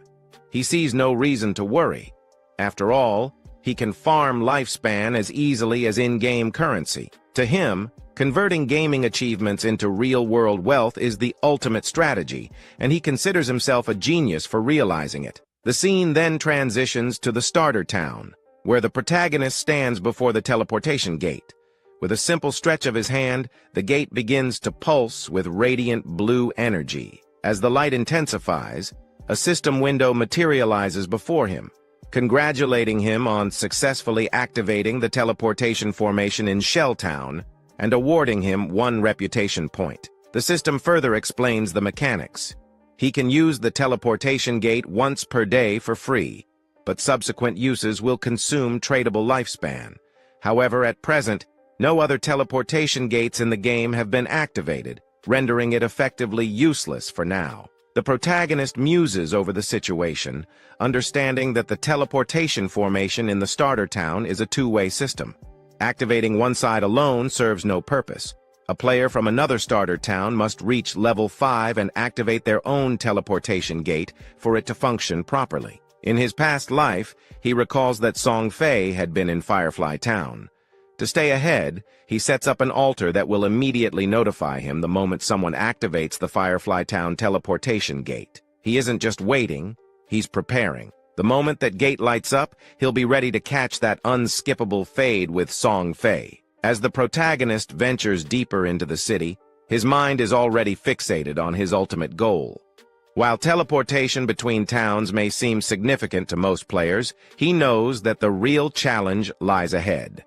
His true objective is to reach level 10 and gain access to the God's abandoned realm, where he can finally activate his authority. Only then will the true God-forsaken game begin. A short while later, he sets up shop, and a system notification hovers above him, announcing to all nearby players that he is selling equipment and skills, but only for 10 seconds. It's a first-come, first-served opportunity. The response is immediate. Players erupt in excitement, rushing toward him while calling him an expert.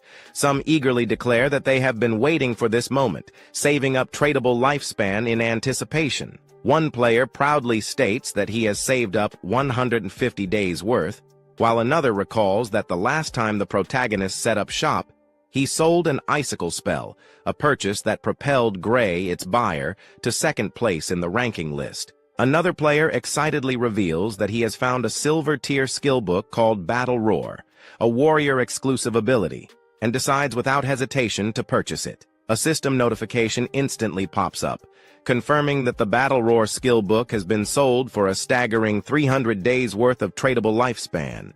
The surrounding players are left in shock. One of them questions whether a single skill book is truly worth such a high price. Another player scoffs at his lack of foresight, explaining that Battle Roar significantly boosts a warrior's efficiency in farming monsters. With the skill, 300 days of tradable lifespan can easily be recovered in less than 2 days, making it an exceptionally worthwhile investment. Realizing the value of the protagonist's wares, the rest of the players rush forward in desperation, eager to purchase anything before it's too late. Within mere seconds, everything is sold out. Glancing at his system window, the protagonist assesses his earnings.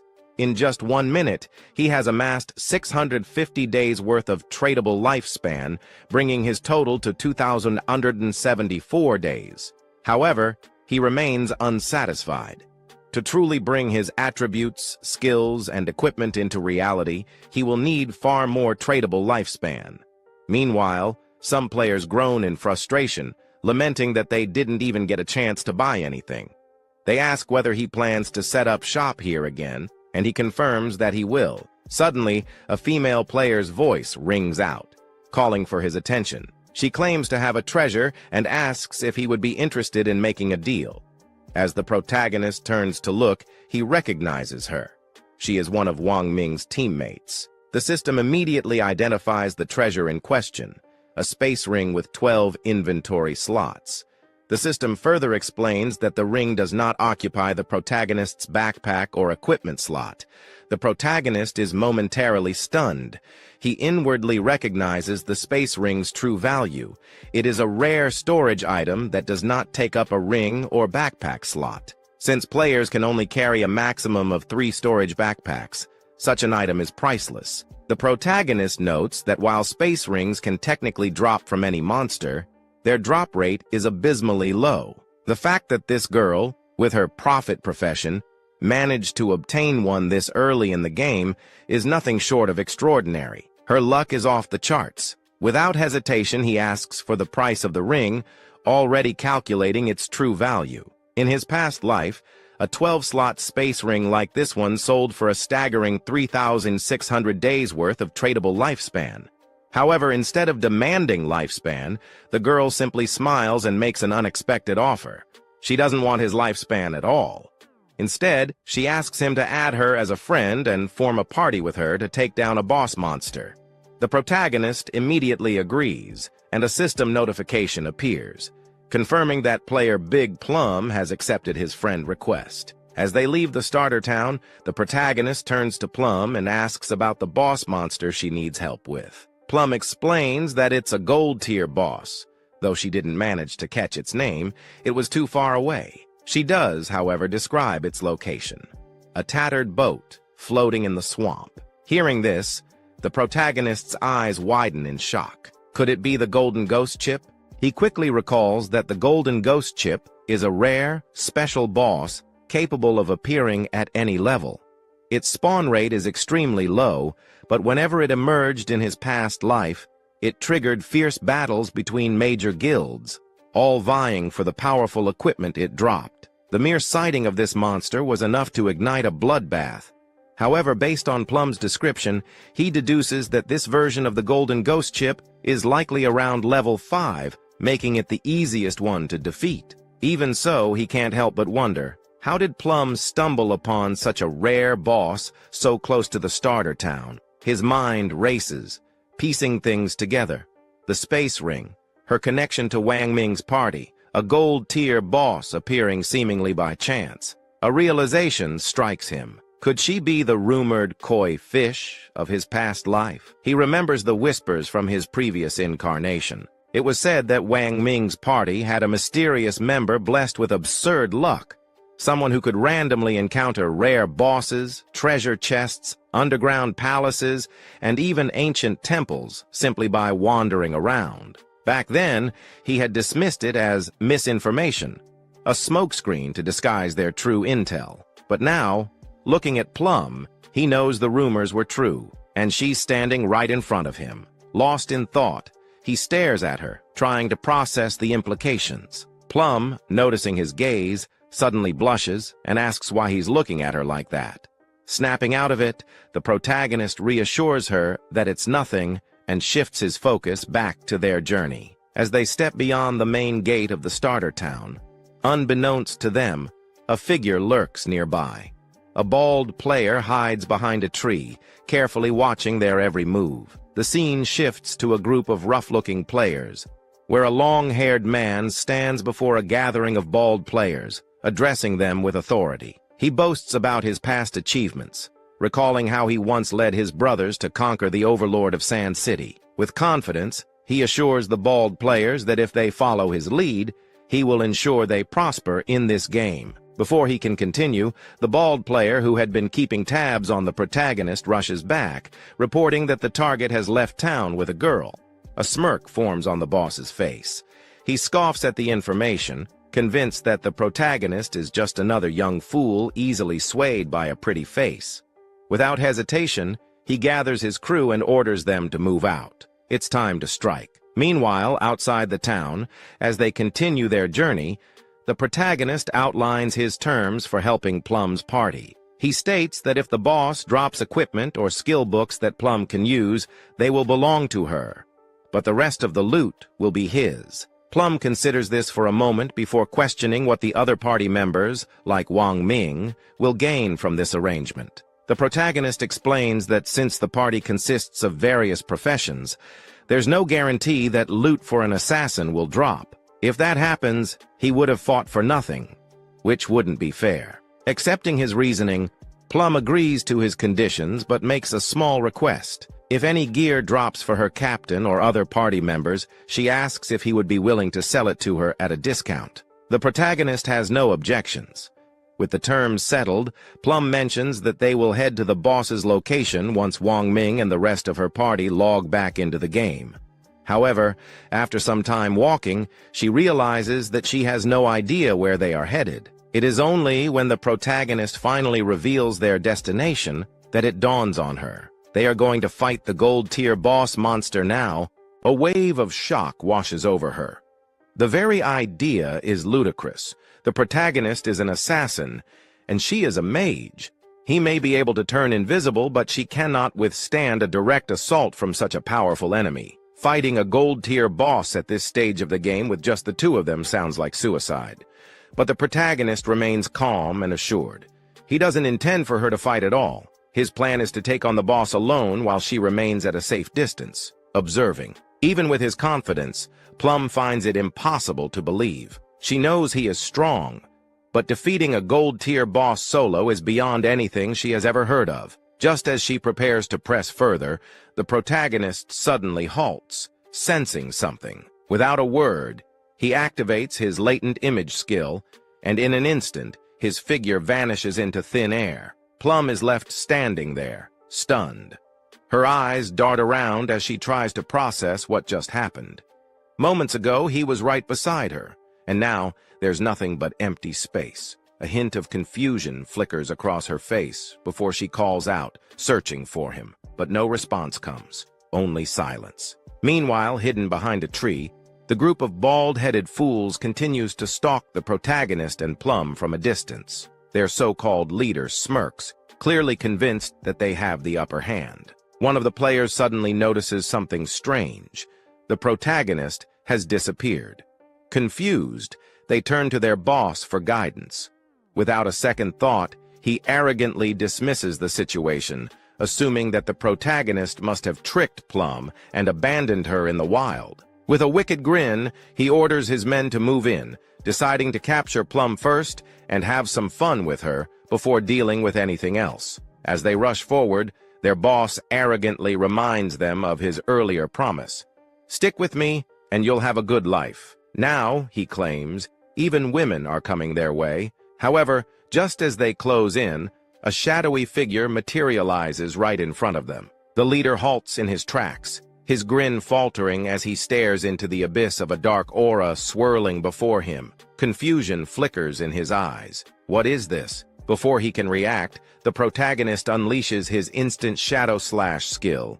And in the blink of an eye, the outcome is already decided. A cold gleam cuts through the air, and in an instant, the group is reduced to nothing but lifeless corpses. Their bodies collapse, shredded apart before they even have time to process what happened. The protagonist, as if stepping back into the void itself, fades into the shadows once more, vanishing without a trace. A system notification appears before him, confirming his kills. 5 players eliminated, earning him 12 days' worth of tradable lifespan. Glancing at the bodies on the ground, he barely spares them a second thought. Their loot is pitiful, hardly worth mentioning. In his mind, killing them was no different from slaying 2 low-level monsters. Without any sign of what just transpired, the protagonist reappears beside Plum, his expression completely indifferent. Plum, still unaware of what happened, immediately questions him about his sudden disappearance. The protagonist simply shrugs, casually explaining that a few people had been following them, so he sent them back to town. At first, Plum seems satisfied with the answer, but then her curiosity takes over, and she bombards him with questions. She confesses that she initially thought he had left to relieve himself, but then she begins rambling, joking about how convenient his invisibility skill must be. With it, she speculates, he could pee, or even poop, whenever he wanted without any fear of being seen. The protagonist cuts her off mid-sentence, clearly unamused by the bizarre turn in conversation. Without wasting any more time, he tells her to focus and hurry up. They need to reach the gold-tier boss monster. The scene shifts to the starter town, where the protagonist's younger sister arrives in the game after completing her profession selection. Judging by the staff in her hand, it's clear she has chosen the mage profession. As she takes in her surroundings, she can't help but marvel at how incredibly realistic the game feels. Nearby, players casually remark that another newcomer has entered the world. Examining her magic staff, she proudly reveals that she has obtained a hidden profession known as sacrifice. She assumes that since it's a hidden class, it must be incredibly powerful, even powerful enough to help Song Fei. Speaking of him, she wonders if he has made it into the game yet, and whether he knows the secrets about the starting points that Jiang Wei had mentioned. Her thoughts shift, and an annoyed expression crosses her face as she grumbles about where her brother has disappeared to. With frustration, she mutters that he always acts like he cares about her, yet when it truly matters, he's nowhere to be found. Shrugging it off, she reassures herself that with her hidden profession and Jiang Wei's promise to help her level up, she doesn't need to rely on her brother anyway. If anything, he can just fend for himself. Just then, her eyes land on the leaderboard in the starter town, revealing that the protagonist has already reached level 6. She immediately questions why Jiang Wei was boasting about his own strength in the real world when he's only at level 3. Clearly, the true expert here is Shadow, the mysterious player sitting at the top of the rankings. A spark of ambition ignites within her. If she can stick close to Shadow, she'll be able to level up much faster than relying on Jiang Wei. The only question now is, where can she find him? Nearby, we see Wang Ming and his team discussing a problem. Wang Ming complains that one of their party members, swaying with the wind, has completely vanished, and he can't get in touch with him. Growing impatient, he tells the team they don't have all day to wait around and asks if anyone has a plan. One of his teammates points out that without a healer, fighting mobs will be difficult, while another remarks that, unlike Shadow, they can't just farm solo. With no other options, someone suggests they recruit another healer to fill the gap. Overhearing this, the protagonist's younger sister seizes the opportunity. She confidently approaches Wang Ming and his team, greeting them before offering her services. With a smirk, she declares that she has a hidden class, life sacrifice. The scene shifts to the protagonist, who, along with Plum, has arrived at the cliff where she claimed to have spotted the gold-tier boss monster. Sure enough, as he peers down into the misty depths, he confirms his suspicions. This is indeed the Golden Ghost Ship boss, just as he expected. Without wasting time, he activates his latent image skill, turning completely invisible. He instructs Plum to stay hidden and keep watch for any potential ambushes from other players while he goes to settle an overdue grudge with this gold-tier menace. Plum nods in agreement without hesitation. Landing gracefully in the swamp below, a system notification immediately pops up in front of him. It warns that due to the presence of the Golden Ghost Ship boss, the entire area has been classified as a violent domain.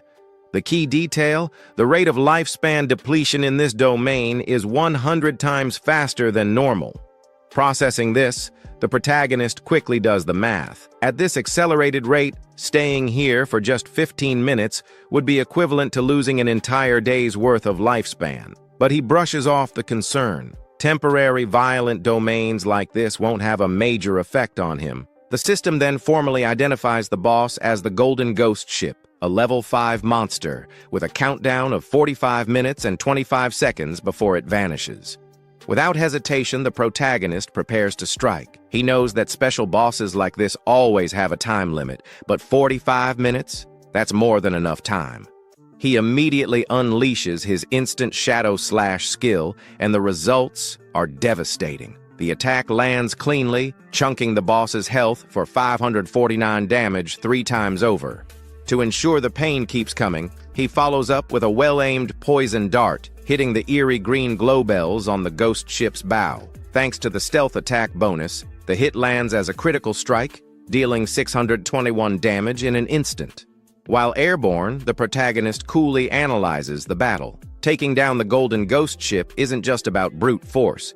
Its weak point is not its skeletal body or even its ghostly ship form. The real vulnerability lies in the ghost firebell hanging at the tip of the vessel. As the poison dart takes effect, the system registers an additional 207 damage per second for the next 5 seconds. But the boss isn't about to take this punishment quietly. The Golden Ghost Ship roars to life, preparing a counterattack. The protagonist isn't surprised. He knows that whenever this monster's weakness is struck, it retaliates by controlling the surrounding water and unleashing a massive AoE attack. And right on cue, towering water pillars erupt in all directions, crashing down like devastating tidal waves. He notes that these water pillars aren't just for show. Their damage output is absurdly high. Even early-stage warriors clad in silver-tier armor would struggle to survive a single hit. Fortunately, his Shadow class profession grants him exceptionally high agility right from the start. Without it, dodging this attack would have been nearly impossible. With the battlefield now in chaos, the real fight begins. The Golden Ghost Ship monster begins to concentrate, and almost immediately, grotesque, decayed hands start clawing their way out of the murky swamp as skeletal figures rise. The protagonist calmly observes, explaining that once the boss finishes its massive AoE attack, it follows up by summoning 12 decaying water ghosts. These creatures, each possessing the strength of a silver-tier monster, now stand menacingly before him. He notes that this is the moment where most adventuring parties would begin to panic. The Golden Ghost Ship doesn't just stop at summoning a dozen of these abominations. It continues to conjure more every 3 minutes. If left unchecked, their numbers will spiral out of control, leading to a full party wipe. The key to survival? Taking them down before they overwhelm the battlefield. Fortunately, our protagonist has been invisible from the very start. The summoned ghosts, unable to detect him, stand no chance. He positions himself at the perfect angle and, in an instant, unleashes his instant shadow slash skill. A blur of deadly precision follows, and in the blink of an eye, every decaying water ghost is obliterated effortlessly. Watching from a distance, Plum is completely stunned. She had heard about top-ranked players before, but witnessing one in action, this was on another level. As if to further cement his dominance, the protagonist launches another poison dart directly at the Golden Ghost Ship's weak point, landing yet another critical hit for 621 damage, with the added effect of 207 DPS from the poison. Plum can't help but admire what she's seeing. So this is how the #1 ranked player fights. His speed, his precision, his ability to appear and disappear like a phantom, it was simply unreal. In just moments, the gold-tier boss had already lost half of its health, and the monster hadn't even managed to land a proper counterattack. Then, out of nowhere, the protagonist casually calls out to Plum, referring to her as Little Black. Confused, she wonders what he's talking about, especially since he follows it up by saying he's about to die soon. She blinks. Die? Plum doesn't understand. He's completely dominating the fight, and from what she can see, he still has the upper hand. Why would he say something like that? Curious and slightly concerned, she asks for clarification, but the protagonist reassures her that there's nothing for her to do. She just needs to wait for him to revive. Still puzzled, she finally addresses something else that's been bothering her. Little Black? Where did that come from? She corrects him, stating that her username is Black Plum, or Big Plum, not Little Black. With a huff, she adds that Little Black sounds more like a dog's name than a player's. Annoyed, Plum argues back, but it's no use. Our protagonist just keeps calling her Little Black. Meanwhile, the scene shifts back to the same idiots who had the audacity to attack our protagonist earlier, only to get completely wiped out. Having just revived, their leader looks absolutely pissed.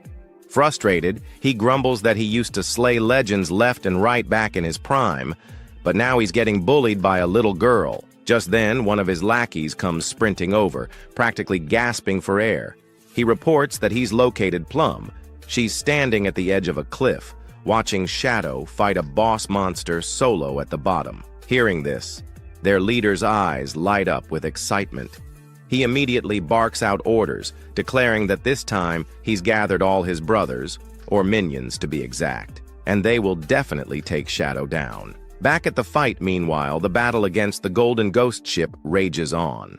Our protagonist continues his breakdown of the fight mechanics, revealing the fourth and most dangerous rule when facing this monster. Once its health drops to half, it will unleash a massive AoE Soul Surge attack. And right on cue, the Golden Ghost ship does exactly that. Our protagonist immediately recognizes the problem.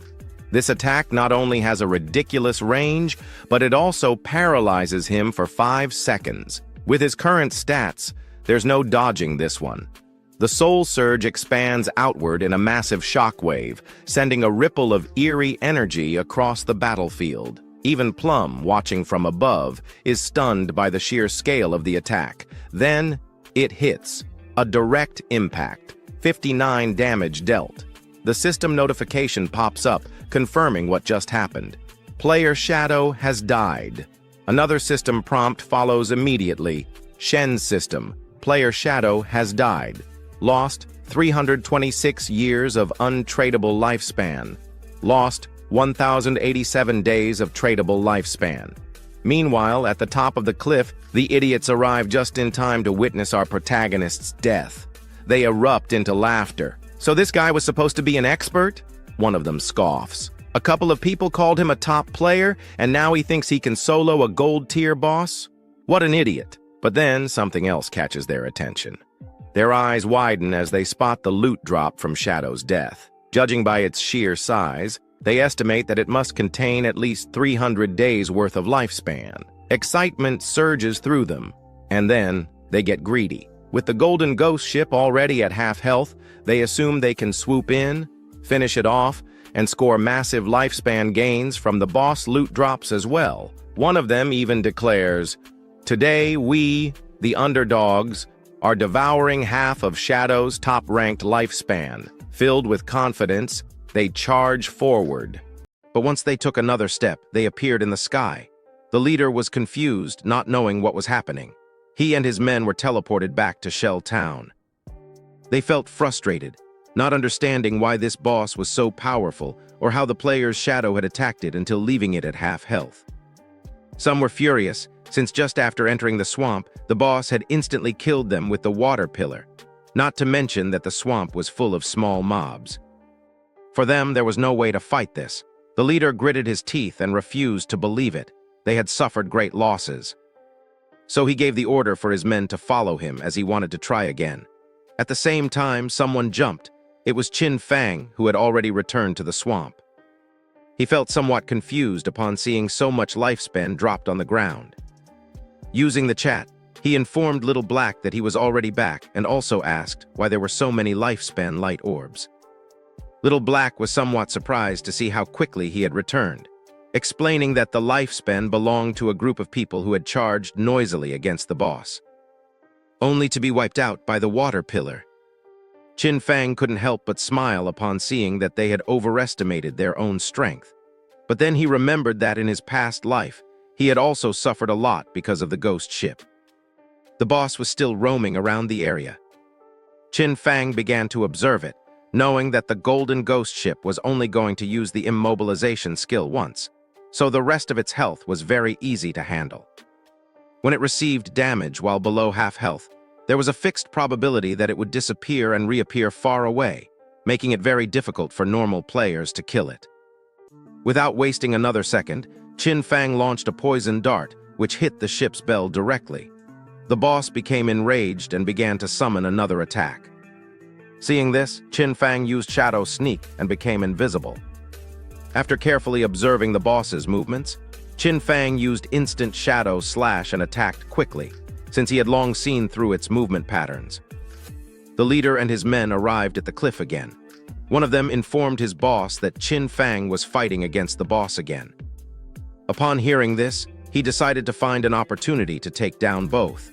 Seeing that the group of idiots had returned to cause trouble again, Little Black got angry.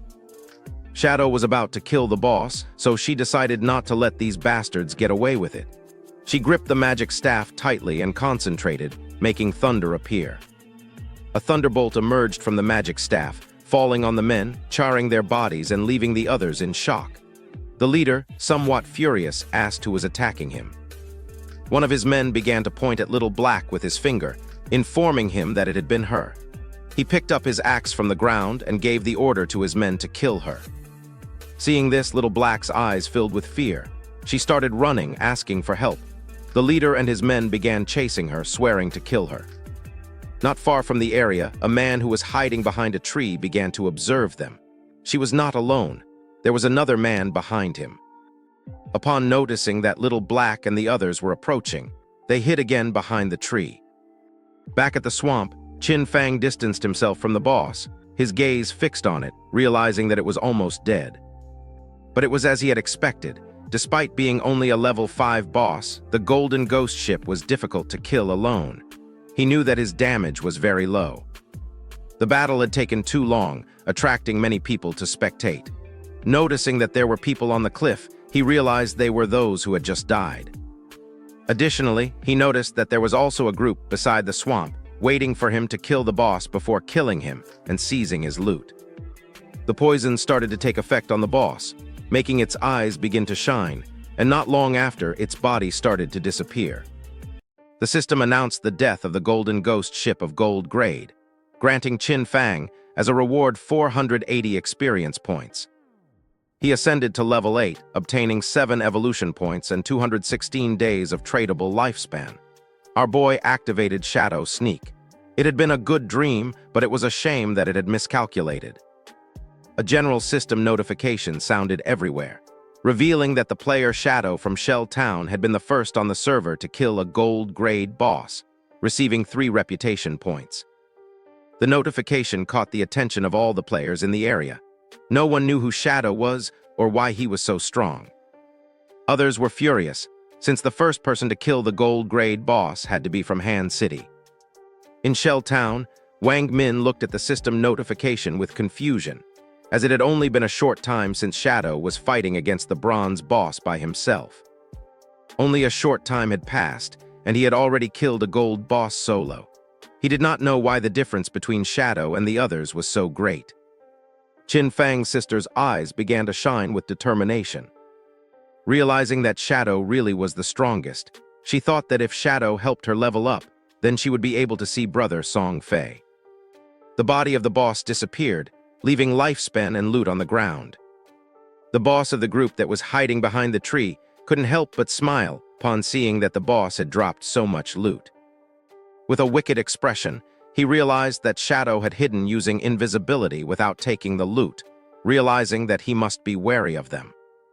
He gave Guang the order to release his skill and find Shadow.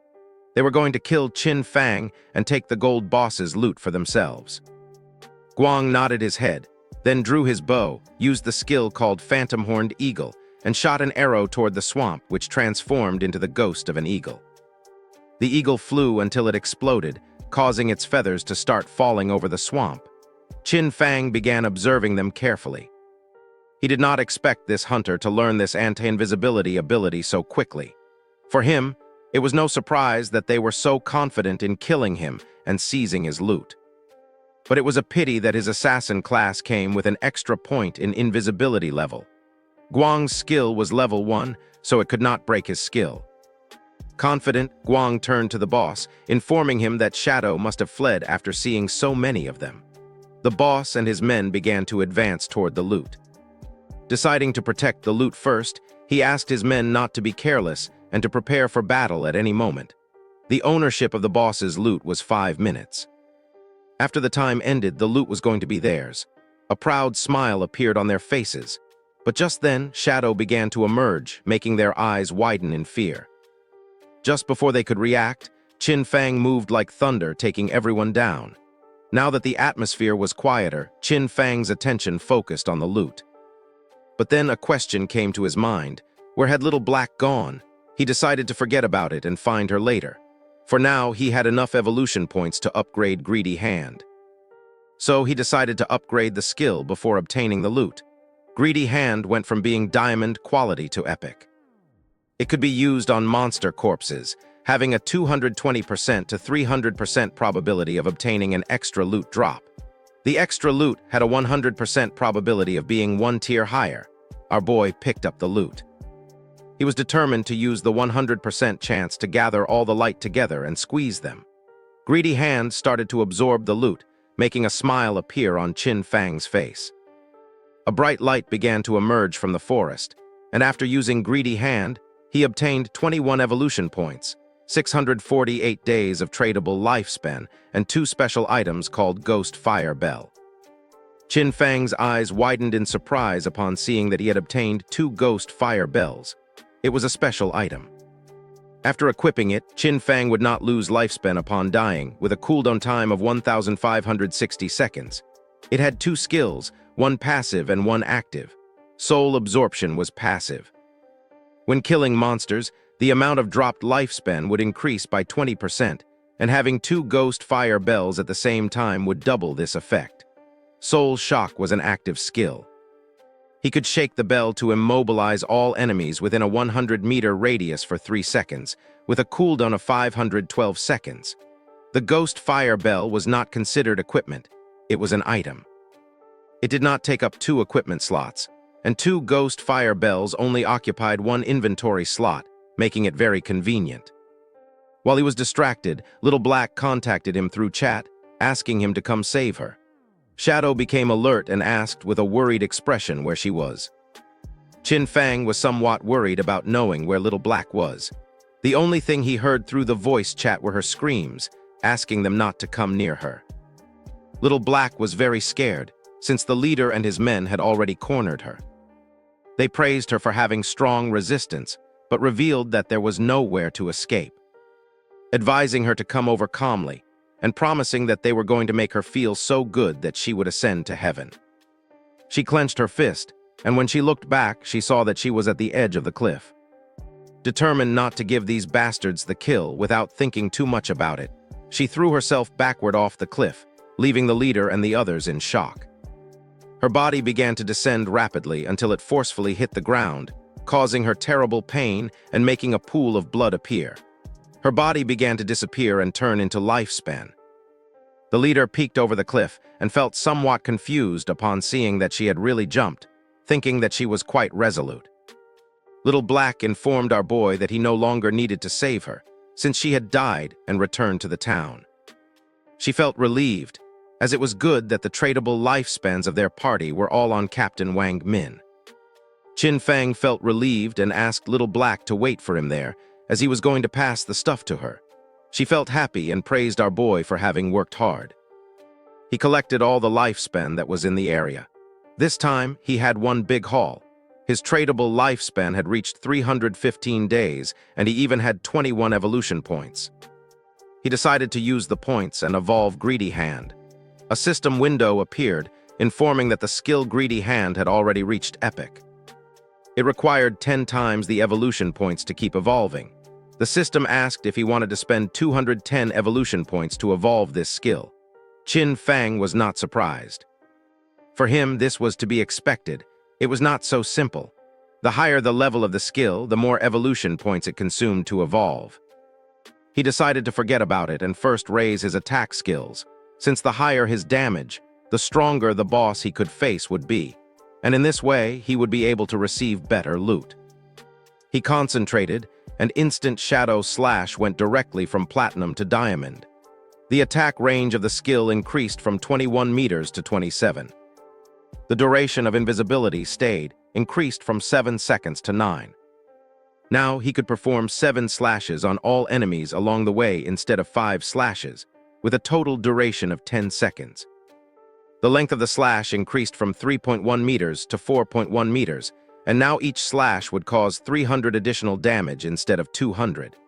He used 10 evolution points, and now only had 3 points left.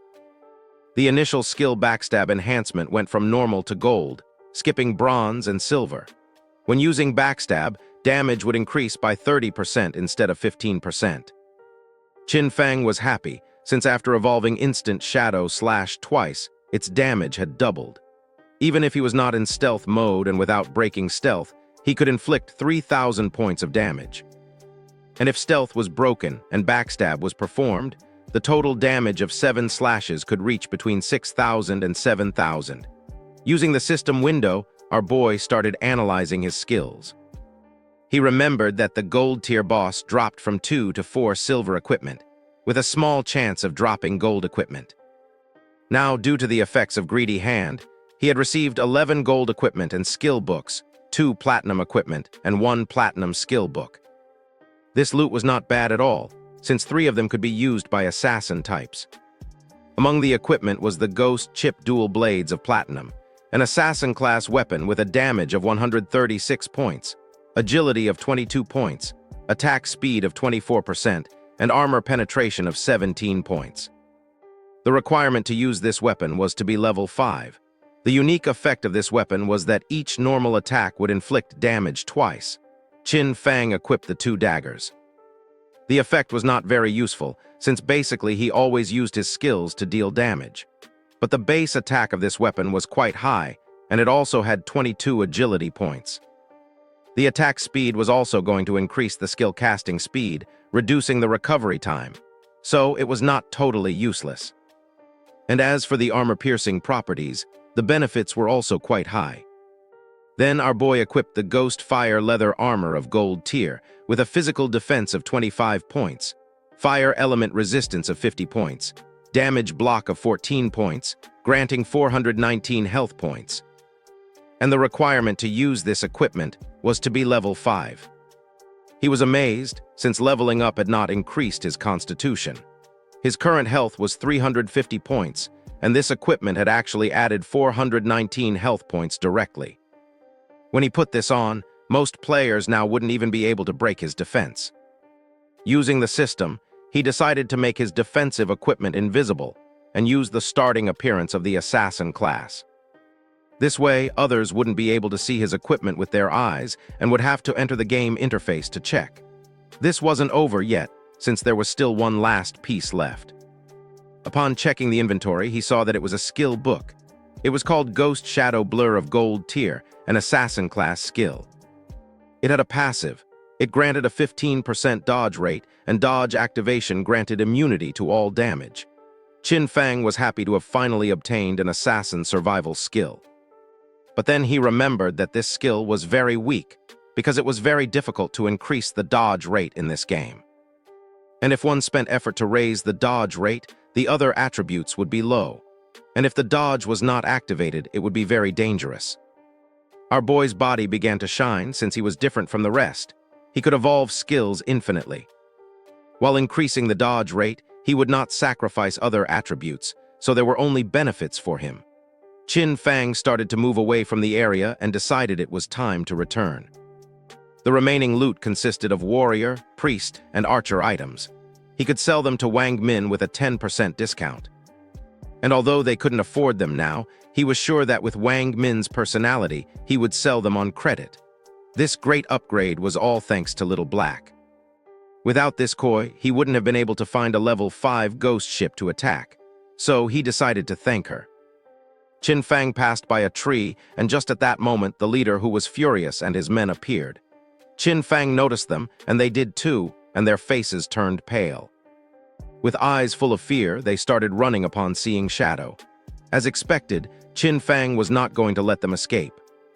So he used Shadow's stealth, and while the skill was activating, he let out a sigh.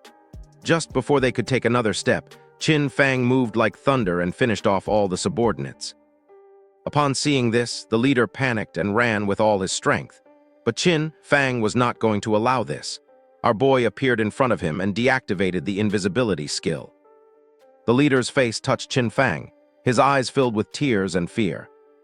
He admitted he was wrong and promised not to do it again, begging our boy to please let him go, since he had less than 1 year of lifespan left. With a cold gaze, Qin Fang asked if he had first thought about his own fate when attacking others. Without remorse, Qin Fang attacked with a poison dart. And while the leader was writhing in pain, he turned his back and left. Since he had killed too many players, he received a layer of status called Killer. Currently in the first layer of the Killer status, he was going to lose 75% of his current lifespan upon death. Qin Fang was calm, since he had the Ghost Fire Bell.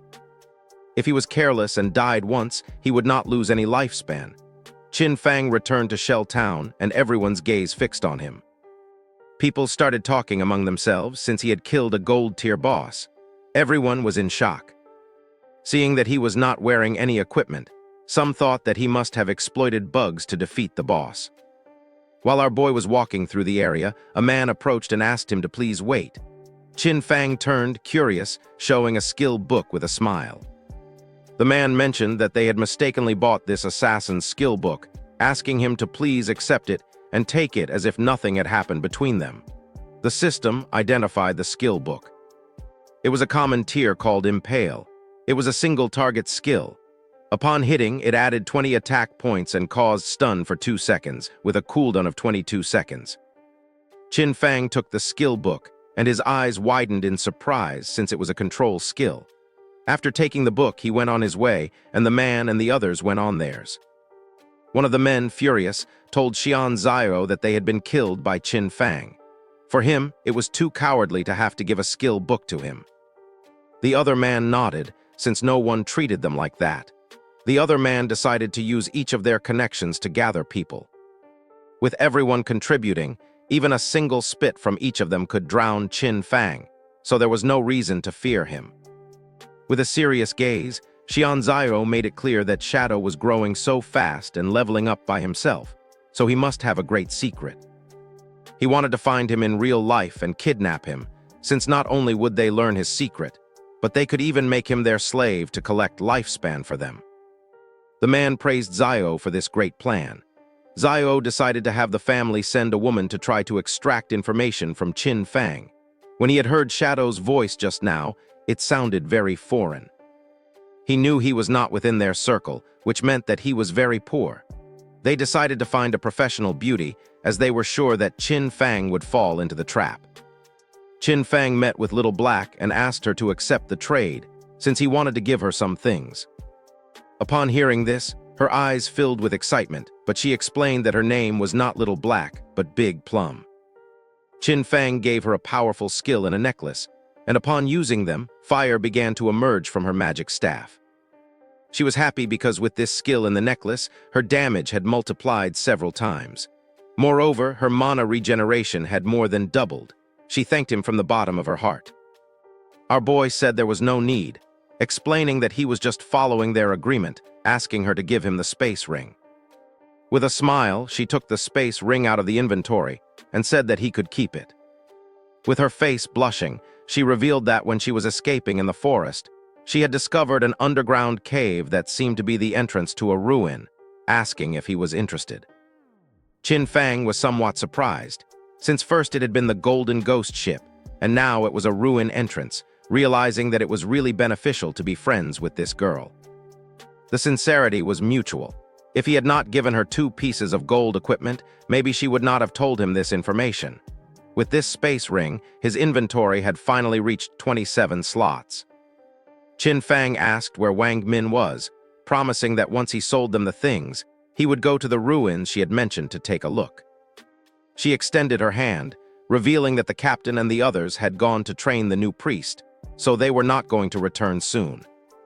Using the map, she marked the entrance of the ruins, explaining that there was a stone slab on the ground behind the bushes. She moved the slab aside and hid inside while fleeing, but she had only walked a few steps in when she heard screams from within. She was so terrified that she ran out. Otherwise, those guys would not have caught her. Qin Fang disappeared and decided to head to the ruins right now and trade with Wang Min when he returned. Little Black was somewhat confused. Our boy left Shell Town and entered the forest. Originally, he wanted to find some place to grind to level 10. But since there was a ruin, there was no need to grind. Mainly, there were 3 types of ruins that appeared in a beginner's town: tombs, cursed ruins, and temples of faith. No matter what type of ruin it was, the small mobs were all bronze tier.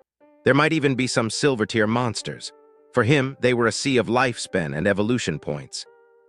Following the location that Little Black had marked on the map, Qin Fang arrived at the entrance of the ruin. Without wasting any time, our boy entered, remembering that there were mainly 3 types of ruins that appeared in a beginner's town: tombs, cursed ruins, and temples of faith. There was not much to say about the tombs. They were inhabited by many monsters, and it was very difficult to kill them all. Also, there was almost always going to be a golden boss at the end. The monsters in the cursed ruins were all cursed by ancient gods and evil gods. They might have been humans in the past, but some went mad, while others became ghosts after death. The monsters in the temple were all believers of ancient gods and evil gods. Moreover, the layout of the temple was very complex. The walls were filled with ancient murals. If one managed to get past the last 2 types of ruins, they would receive a special item or a skill book. Upon observing the murals on the walls, our boy realized that this was a temple of faith. He began to study the murals carefully because they looked very familiar. At that moment, roars started to be heard. Our boy began walking down the hallway, realizing that this was the faith temple of the ancient god of judgment. It had the same origins as his Eye of Judgment. At the same time, in the forest, Wang Mang and his party were fighting against a monster. Wang Mang drew his shield and blocked the monster's attacks.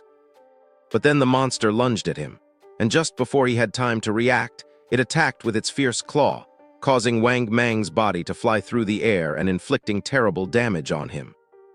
Seeing that the captain was injured, the party's archer panicked and gave the order to the healer to heal. Qin Fang's sister was paralyzed with fear, not knowing what to do. With tears in her eyes, she tightly grabbed her magic staff and asked how to do that. While they were distracted, the monster jumped and prepared to attack. Seeing this, the party's swordsman drew his sword and ordered Qin Fang's sister to use her skill. But instead of obeying, she fell to her knees on the ground, dropped her magic staff, and began crying in fear. The monster attacked again, and Wang Mang's party was eliminated. They were teleported to Shell Town. Wang Mang and his men were furious. Little Black, who was in the area, greeted them, and with a smile, asked why they were back so soon, explaining that the expert Shadow was still not back, so they couldn't buy equipment yet. The archer, who was furious, started pointing at Qin Fang's sister and said he had never seen someone as stupid as her. She didn't know how to dodge monster attacks, nor how to use her skills.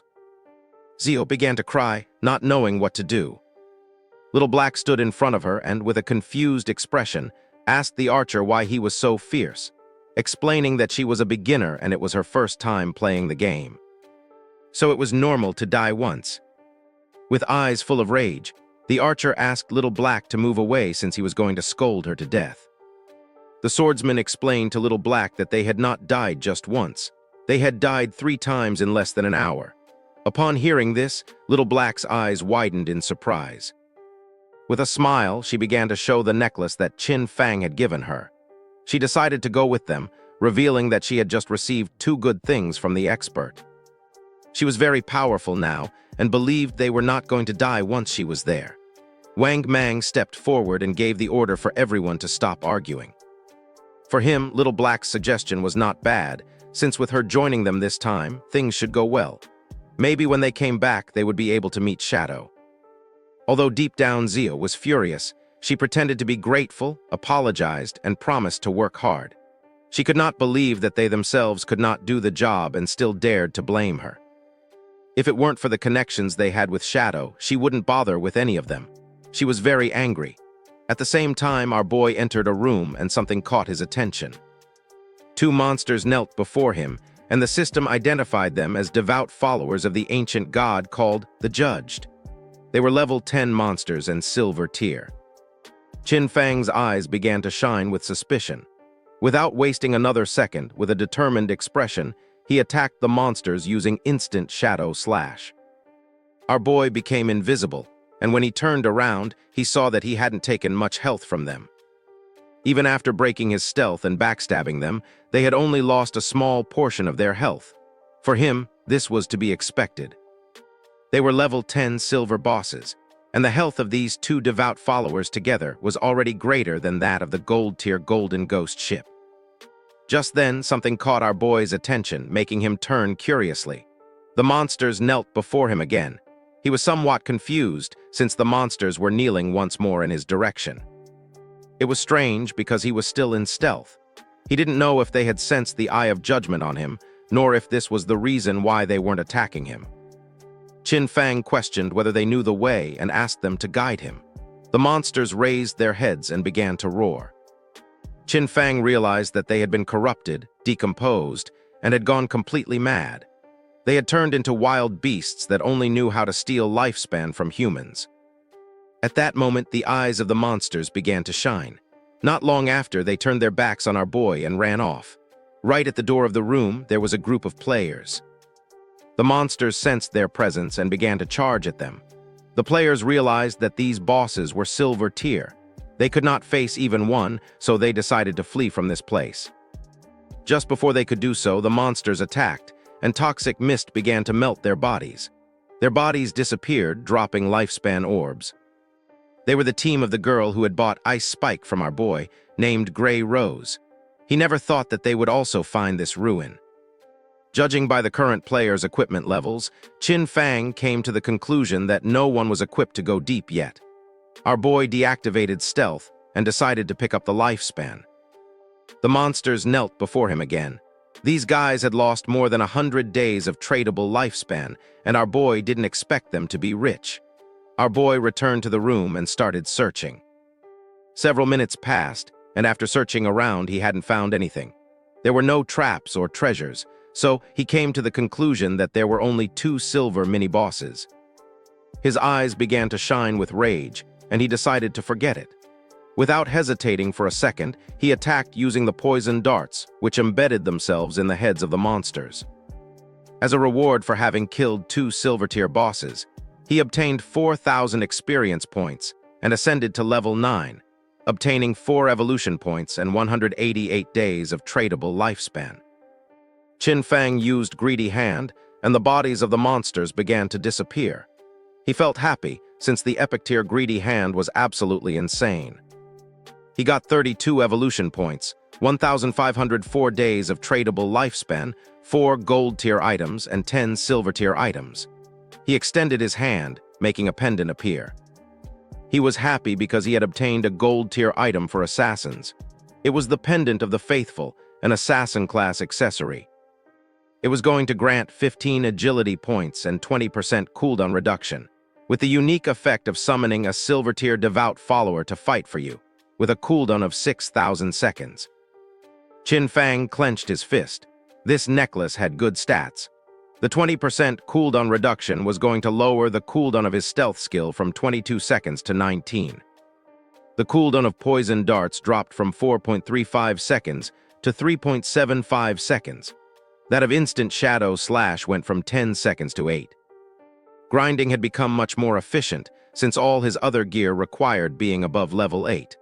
No one else could use this yet, so he decided to keep it for now and sell it later. Just when Qin Fang was about to leave, the ground started moving. Our boy became somewhat curious, and when he turned around, a small pillar emerged. His eyes began to shine with joy, because after eliminating all the monsters, the mechanism had been activated. Qin Fang examined the pillar carefully, realizing that it was a hidden mechanism. Not long after, the mechanism of the pillar was activated, and a platform appeared under our boy's feet. A door that was on the ground opened, and little by little, the platform began to descend. It was a lift.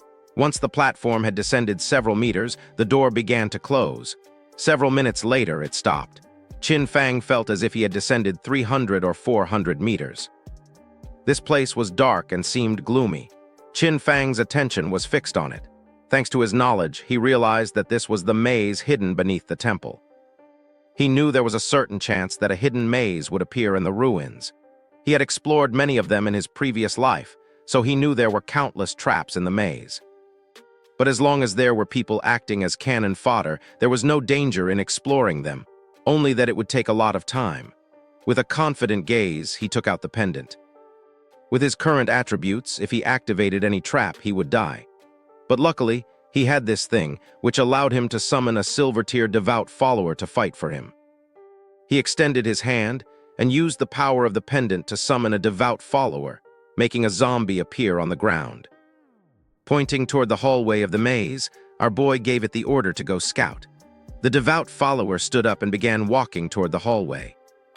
Qin Fang crossed his arms and couldn't help but feel happy, since it was easy to explore with a lackey scouting ahead. But there was still a chance of danger, so he decided to evolve his dodge passive first, just in case. He used 11 evolution points, and his ghost shadow blur went from gold tier to epic tier, increasing the passive dodge rate from 15% to 75%.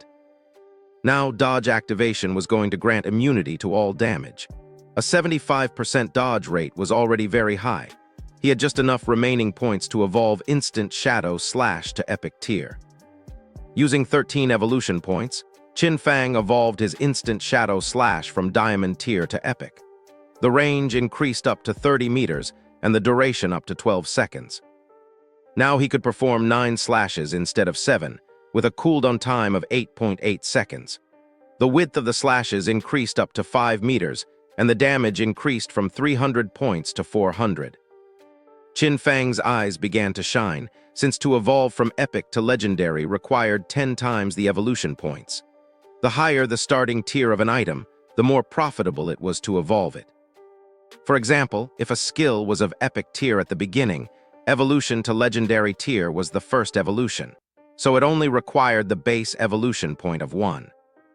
Since the target for evolution was legendary tier, it required 10 times the points, and 1 times 10 equals 10 points. This also meant that if he only obtained an epic skill, he could quickly evolve it to legendary tier, then mythical tier, ancient tier, and immortal tier. But if a skill was normal tier at the beginning, then to evolve it to epic tier, it would need to be evolved 7 times, and by the time it reached the 10 times point, it would need hundreds of points. However, the good thing was that no matter which tier the skill started at, he could spend very few points to evolve it to epic tier. In other words, from now on, all his skills were going to be at least epic tier. He had 11 evolution points remaining, and he could only evolve the starter skill, Shadow Sneak. He used 8 points, and the skill went from silver tier to platinum. The duration of the skill increased from 16 seconds to 24, and the attack that broke stealth increased by 90, going from 120 to 210. Cooldown went from 26 to 22 seconds. He had the attribute that reduced the cooldown speed by 35%, and for this reason, the final cooldown for Shadow Sneak was 16.3 seconds. The cooldown was still too long, and the stealth-breaking attack was a bit low. He knew he needed to swap this skill in the future. While walking through the hallway, the devout follower stepped on a slab, activating a trap, and then a giant rock fell on top of it, crushing its body. Its body transformed into light. Now that the summon had died, he decided to wait for the cooldown before resummoning. This maze was complex and dangerous. He could only do this to explore slowly and hope to find good things when the time came. In the upper layer of the temple, a man carrying a shield and a hooded woman peeked their heads through the door. The man informed his captain, Grey Rose, that the monsters had disappeared. Upon hearing this, Grey Rose couldn't help but feel somewhat surprised. They entered the room, and Grey Rose noticed that their lifespan had also disappeared. Knowing that someone must have killed those monsters and taken their lifespan, she didn't know who. The man mentioned that only the expert Shadow could kill 2 silver-tier bosses. Grey Rose thought he was right, but felt relieved since they wouldn't have to die again. She put her hand on her chin and remembered that when they had come here, they had seen a person who seemed to be communicating with the monsters. She didn't know if it was Shadow, nor if he had a skill that could enchant the bosses. If that was the case, he had an incomprehensible and terrifying power. At the same time, in the second layer of the temple, Qin Fang's devout follower died again by activating another trap. In front of our boy, there was a long path leading to a door. Qin Fang had explored for 3 hours, and this should be the end of the maze. Based on his previous life's experience, using human lives to explore would kill at least hundreds. Using the pendant, Qin Fang summoned another devout follower again. It started walking ahead, and Qin Fang began following closely behind. Qin Fang gave it the order to open the door. Following our boy's command, the monster began to use all its strength but was unable to open it. It got to the point where its body began to tremble. Qin Fang's eyes filled with suspicion upon seeing that the monster could not open the door. Then he approached and touched it with his hand. By doing this little by little, the door began to open, leaving Qin Fang in shock.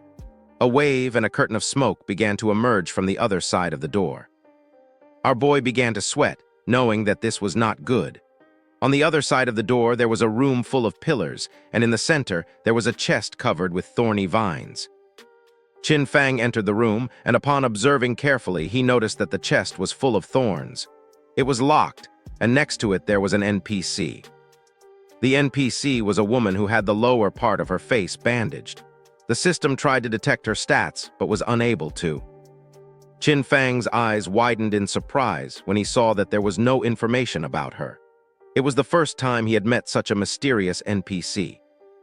The woman began to whisper in a strange language, and then she knelt down, and her body transformed into light and began to disappear.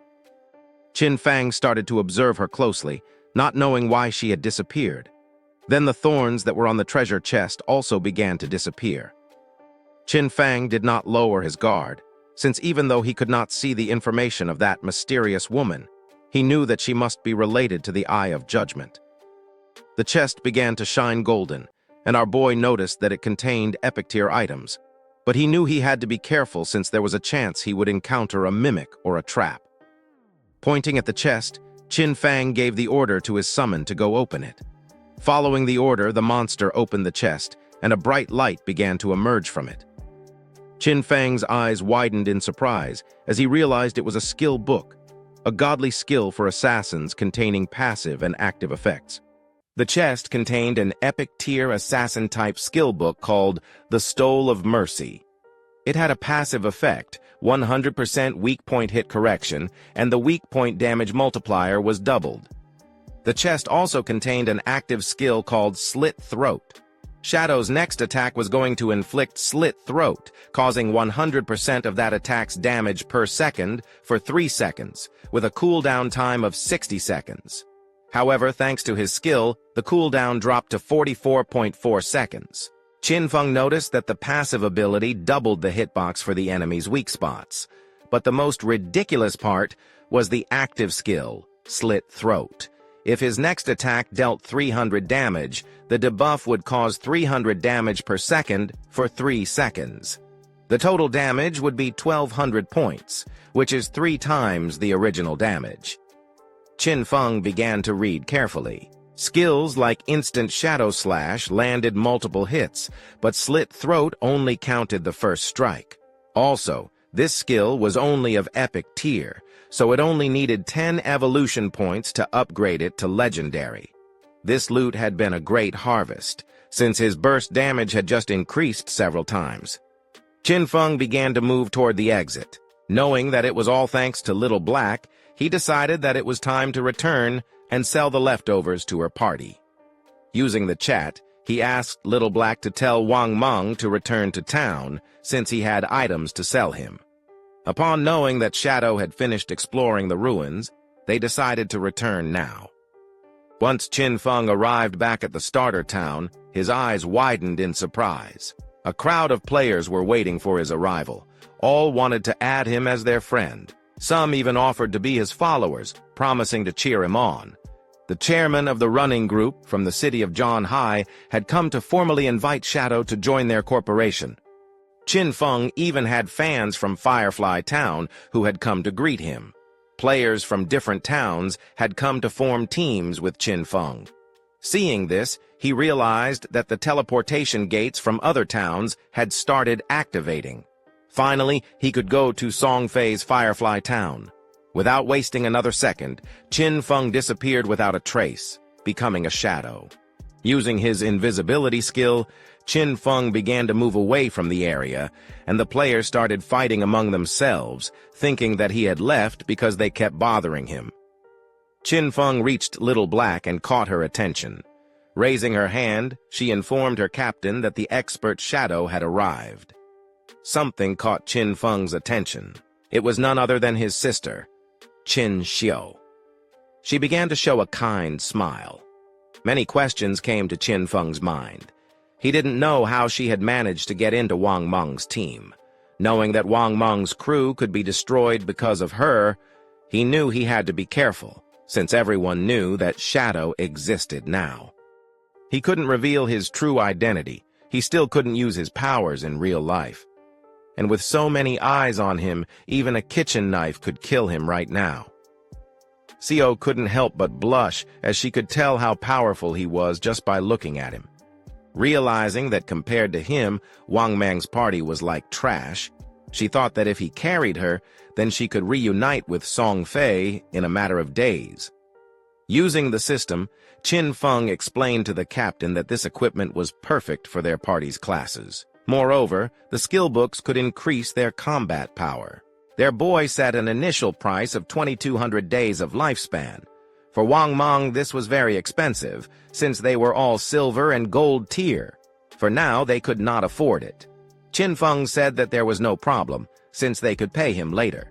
Wang Meng was sincere and thanked him, not knowing how to repay him for helping them. If ever Qin Feng needed them in the future, he only had to say the word, and they would do their best to help him. The swordsman of the party put on a golden helmet.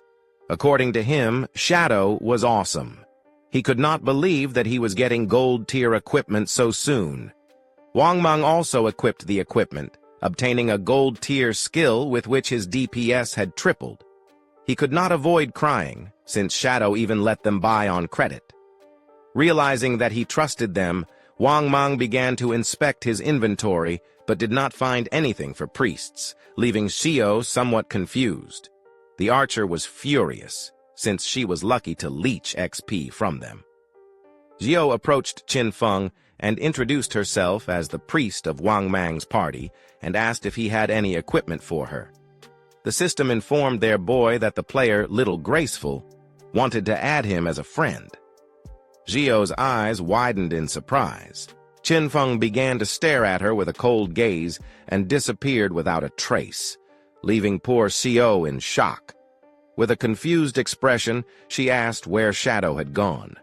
Wang Meng explained to her that he probably just hadn't gotten any priest drops this time, and that maybe next time he would bring items for her. The archer revealed the harsh truth. Qin Feng had intentionally ignored her. For Little Black, Shadow was very cool, as he appeared and disappeared like a dragon. Qin Feng walked away from them, knowing that he currently had a gold-tier priest staff in his bag and also a gold-tier priest skill book. But there was no reason why he would give such precious things to Qin Xiu Yu. As he progressed, he would have tons of unused equipment and skill books. Selling them individually wasted too much time. But Wang Meng's backing with the authorities was perfect for bulk buying from him. He could not allow Xiu to affect his cooperation with the authorities. He needed to quickly find a priest for Wang Meng's team to replace her. His eyes began to shine with seriousness when he thought that he needed to find Little Zhu quickly. Zhu Yikshu, the former manager of the God Slayer Guild in his past life. She was a hidden class priest called White Aven Priestess, which came with a white bird that could heal and apply buffs. She was the only priest he knew who could defeat epic-tier bosses alone. She was his powerful ally, and compared to her, Qin Xiao Yu was complete trash. Qin Feng activated the gate, remembering that Little Zhu was also from Firefly Town. Just like Song Fei being perfect, if Qin Feng could find Little Zhu, he was going to put her on Wang Mang's team. Using the gate, he traveled to Firefly Town. Qin Feng arrived at Firefly Town, a place very different from the starter town. While he was walking through the area, he heard two players who wanted to hurry back. Since the silver boss was below half health, they couldn't let someone steal it, or they would have died in vain. One of them cursed Song Fei, since that bastard brought many fangirls with him, knowing there was no way to compete with him. Nor did he know how some minor celebrity had so many brainless fans. Qin Feng had just arrived and had already found clues about Song Fei. Following the players, he reached a valley. This was the level 5 area called Wailing Valley. The monsters in this place were Ember Burfians and the Shackles. After walking a bit, he started to hear players fighting. When peeking his head out, he saw a group of players attacking a two-headed monster with its body surrounded by flames. Qin Feng knew that this twin-headed and buried monster was a silver-tier boss, and noticed that the situation was somewhat chaotic, since many players were attacking each other. When observing closely, Qin Feng saw a group of players, and among them was the bastard Song Fei. Two players stood in front of Song Fei's team and drew their weapons. One of them had been ambushed by Song Fei, and his lifespan had been stolen by him. He swore to kill him.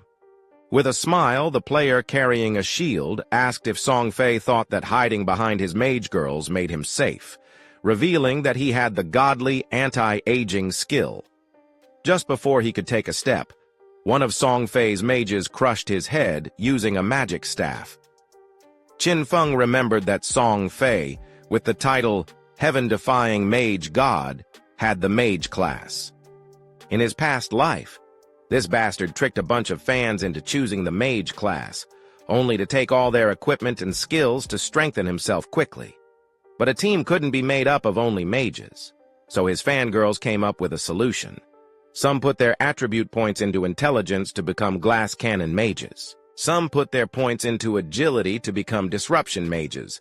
Others used their points on health to become meat shields, and some chose strength to become battle mages who attacked using their staff.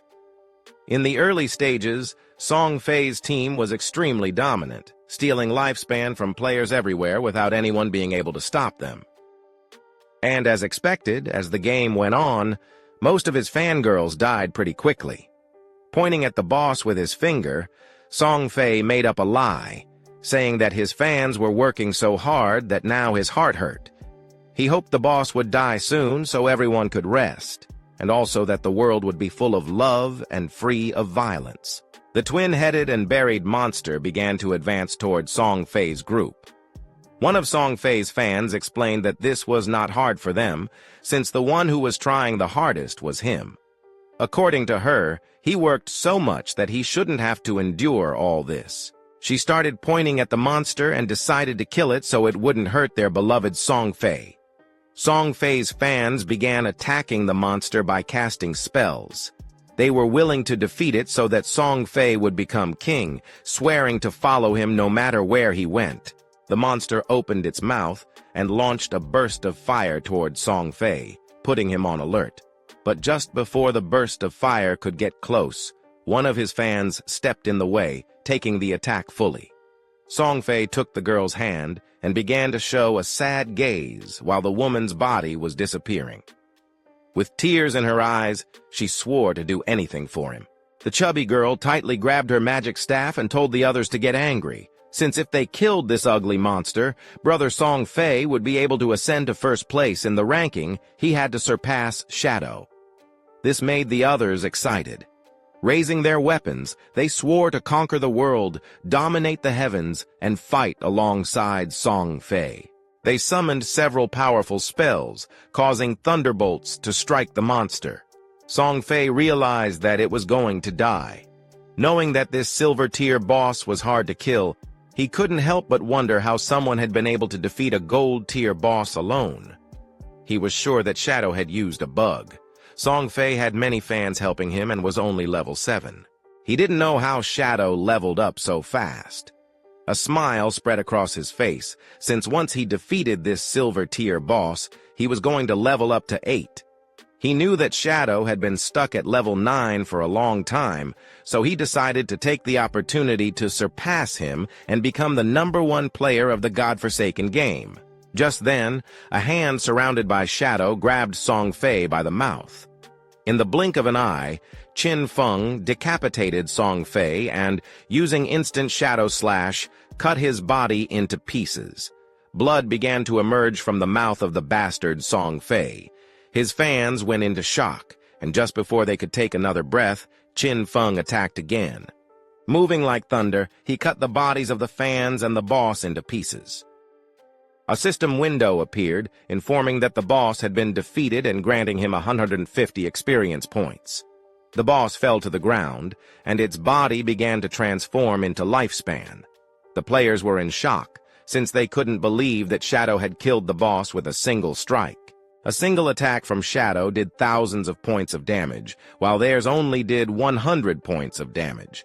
Shadow was 10 times stronger than them.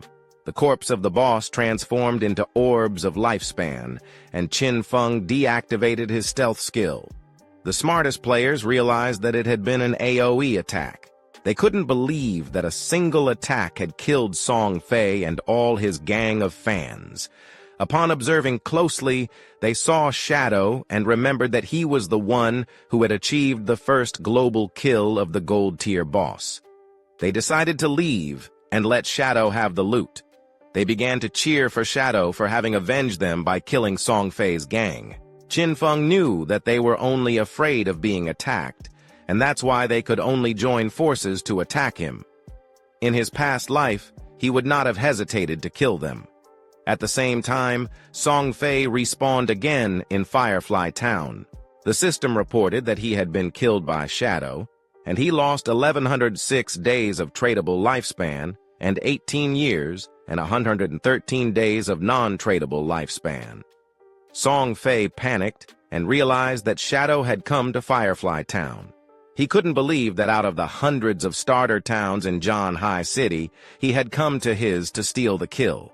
His fans also respawned. The chubby girl felt confused to see that Song Fei had also died. The other girl was furious, since she didn't know why Shadow had killed them. The other thought that Shadow wanted to steal the silver-tier boss. According to them, he was evil for taking advantage of Song Fei being distracted to launch a surprise attack. Just then, an archer approached Song Fei and with a nervous expression asked if she could join his team, revealing that she had a skill called Eagle Eye and she could detect invisible enemies. Song Fei's fans told the girl to get lost, since he had said he only wanted mages in his party. The chubby girl thought her efficiency at killing monsters was too low, and she would only affect Song Fei's progress in the ranking. Song Fei extended his arms and explained that although she was an archer, she could be part of his family, since he believed that love could fill everything. He took the woman's hand and, with a kind expression, mentioned that he had felt her strong emotions. It didn't matter if she was an archer. He decided to let her join his team, swearing they would strive together to level up. Having Song Fei so close made her blush, and tears of joy began to flow from her eyes. An assassin appeared and mentioned that she could also become invisible, swearing that she was going to make Shadow pay for having killed him. The mage revealed that she had learned a new AoE skill and could freeze Shadow. Song Fei extended his arms, making it clear that his family was full of love. Any girl who wanted to join his team was welcome. The girls began to cry with joy and swore to stand by Song Fei forever. According to them, Shadow had no honor for having attacked their beloved Song Fei by surprise. They promised that he was going to pay the price. As soon as they found Shadow, They were going to let Song Fei kill him so that he could learn what happened when someone messed with Song Fei. The attention of two players focused on them. They didn't know what Song Fei wanted to do now, but they were aware that someone had killed him out there, which was very satisfying. They remembered that there were many girls protecting Song Fei, so they didn't know how he had been killed. But then they realized it must have been Shadow. According to them, Shadow was incredible, and seeing the girls crying for Song Fei, they thought these girls were not right in the head. A smile spread across Song Fei's face as he was confident that with so many people as witnesses, when he defeated Shadow, everyone would know that it was useless to be strong if one fought alone, especially being an assassin. According to him, Shadow was a soft assassin who had dared to challenge a great and noble mage like him. At the same time, Qin Feng picked up the loot using Greedy Hand, obtaining 16 evolution points, 217 days of tradable lifespan, 6 pieces of silver tier loot, and 1 piece of golden tier loot. Qin Feng decided to evolve the skill Graceful Liberation, consuming 10 out of 19 points. The skill went from epic to legendary.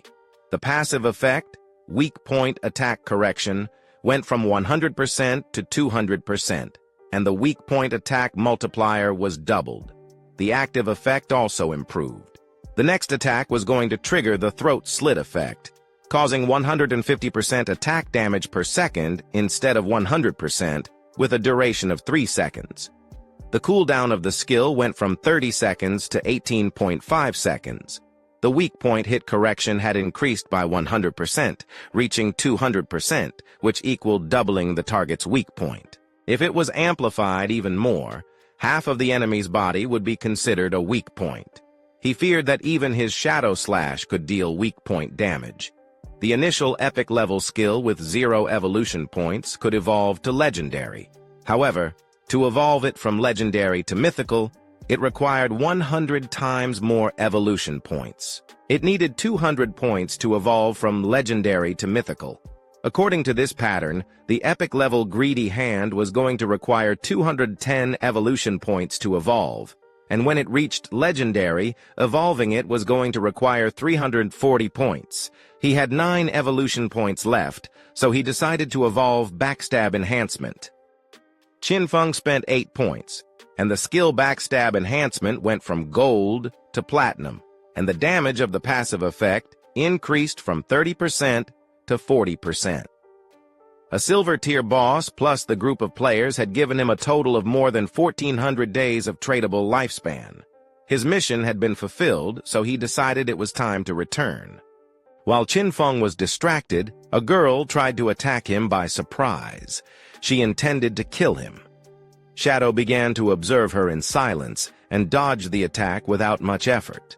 The girl attacked again, but he evaded it again without problems. The girl was in shock to see that he could dodge all her attacks. Without wasting any more time, she used stealth and disappeared. Just then, Song Fei's fans appeared on top of the cliff. They had cornered him and swore to avenge Song Fei.